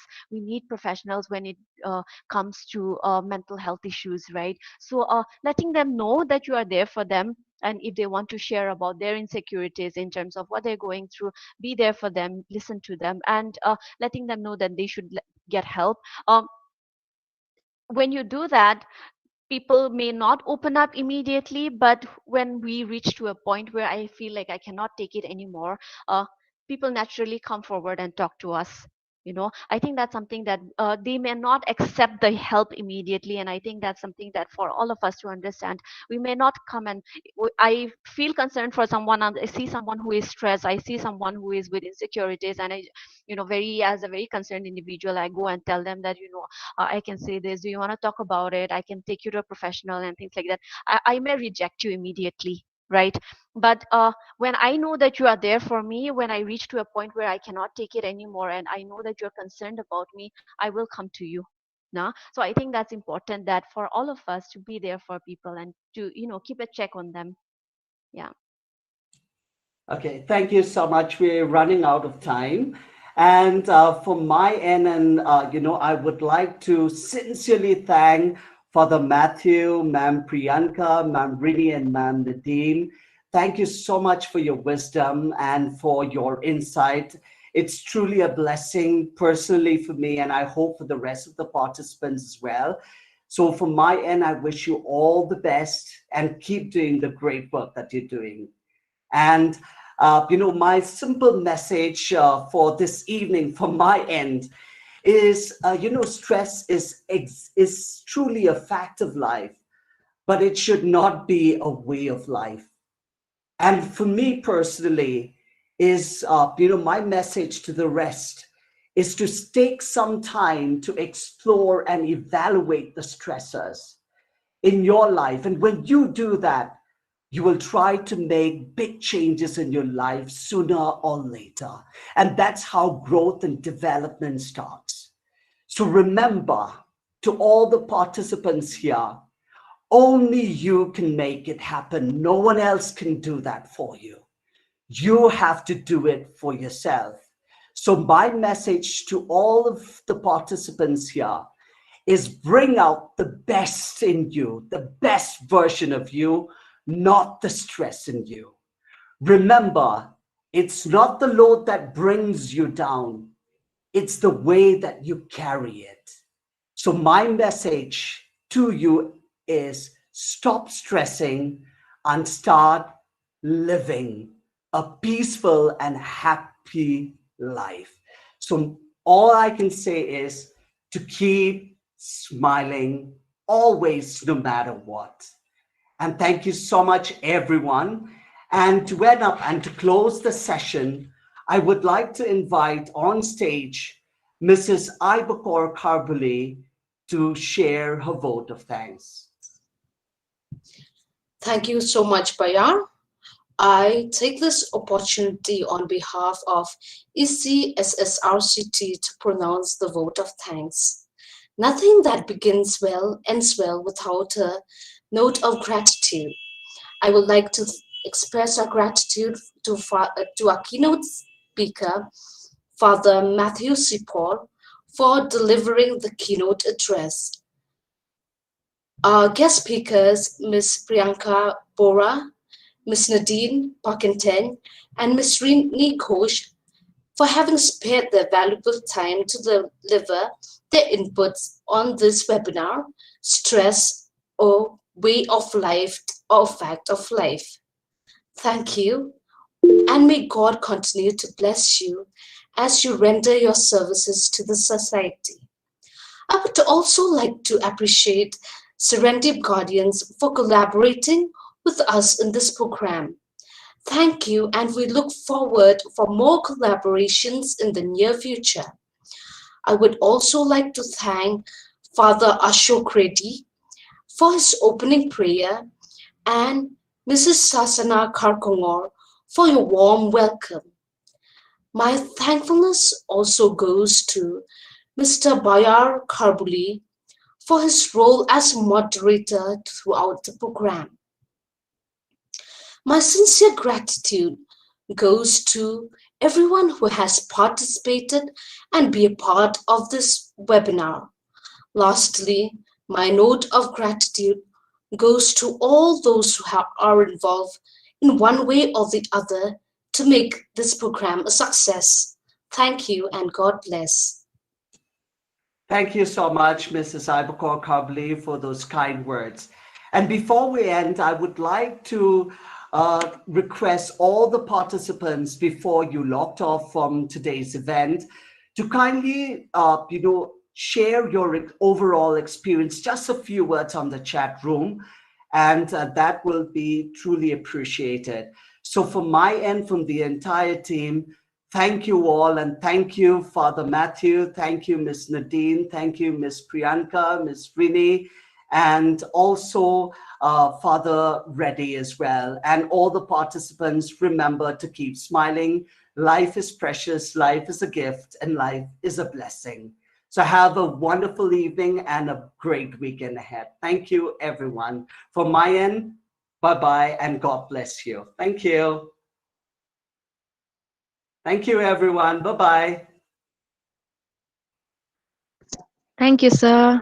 You're welcome, Ms. Nadine. Thank you, ma'am. Thank you so much. Thank you, sir. Thank you, ma'am. Thank you. Thank you. Thank you. Thank you, Ba. Thank you. Thank you.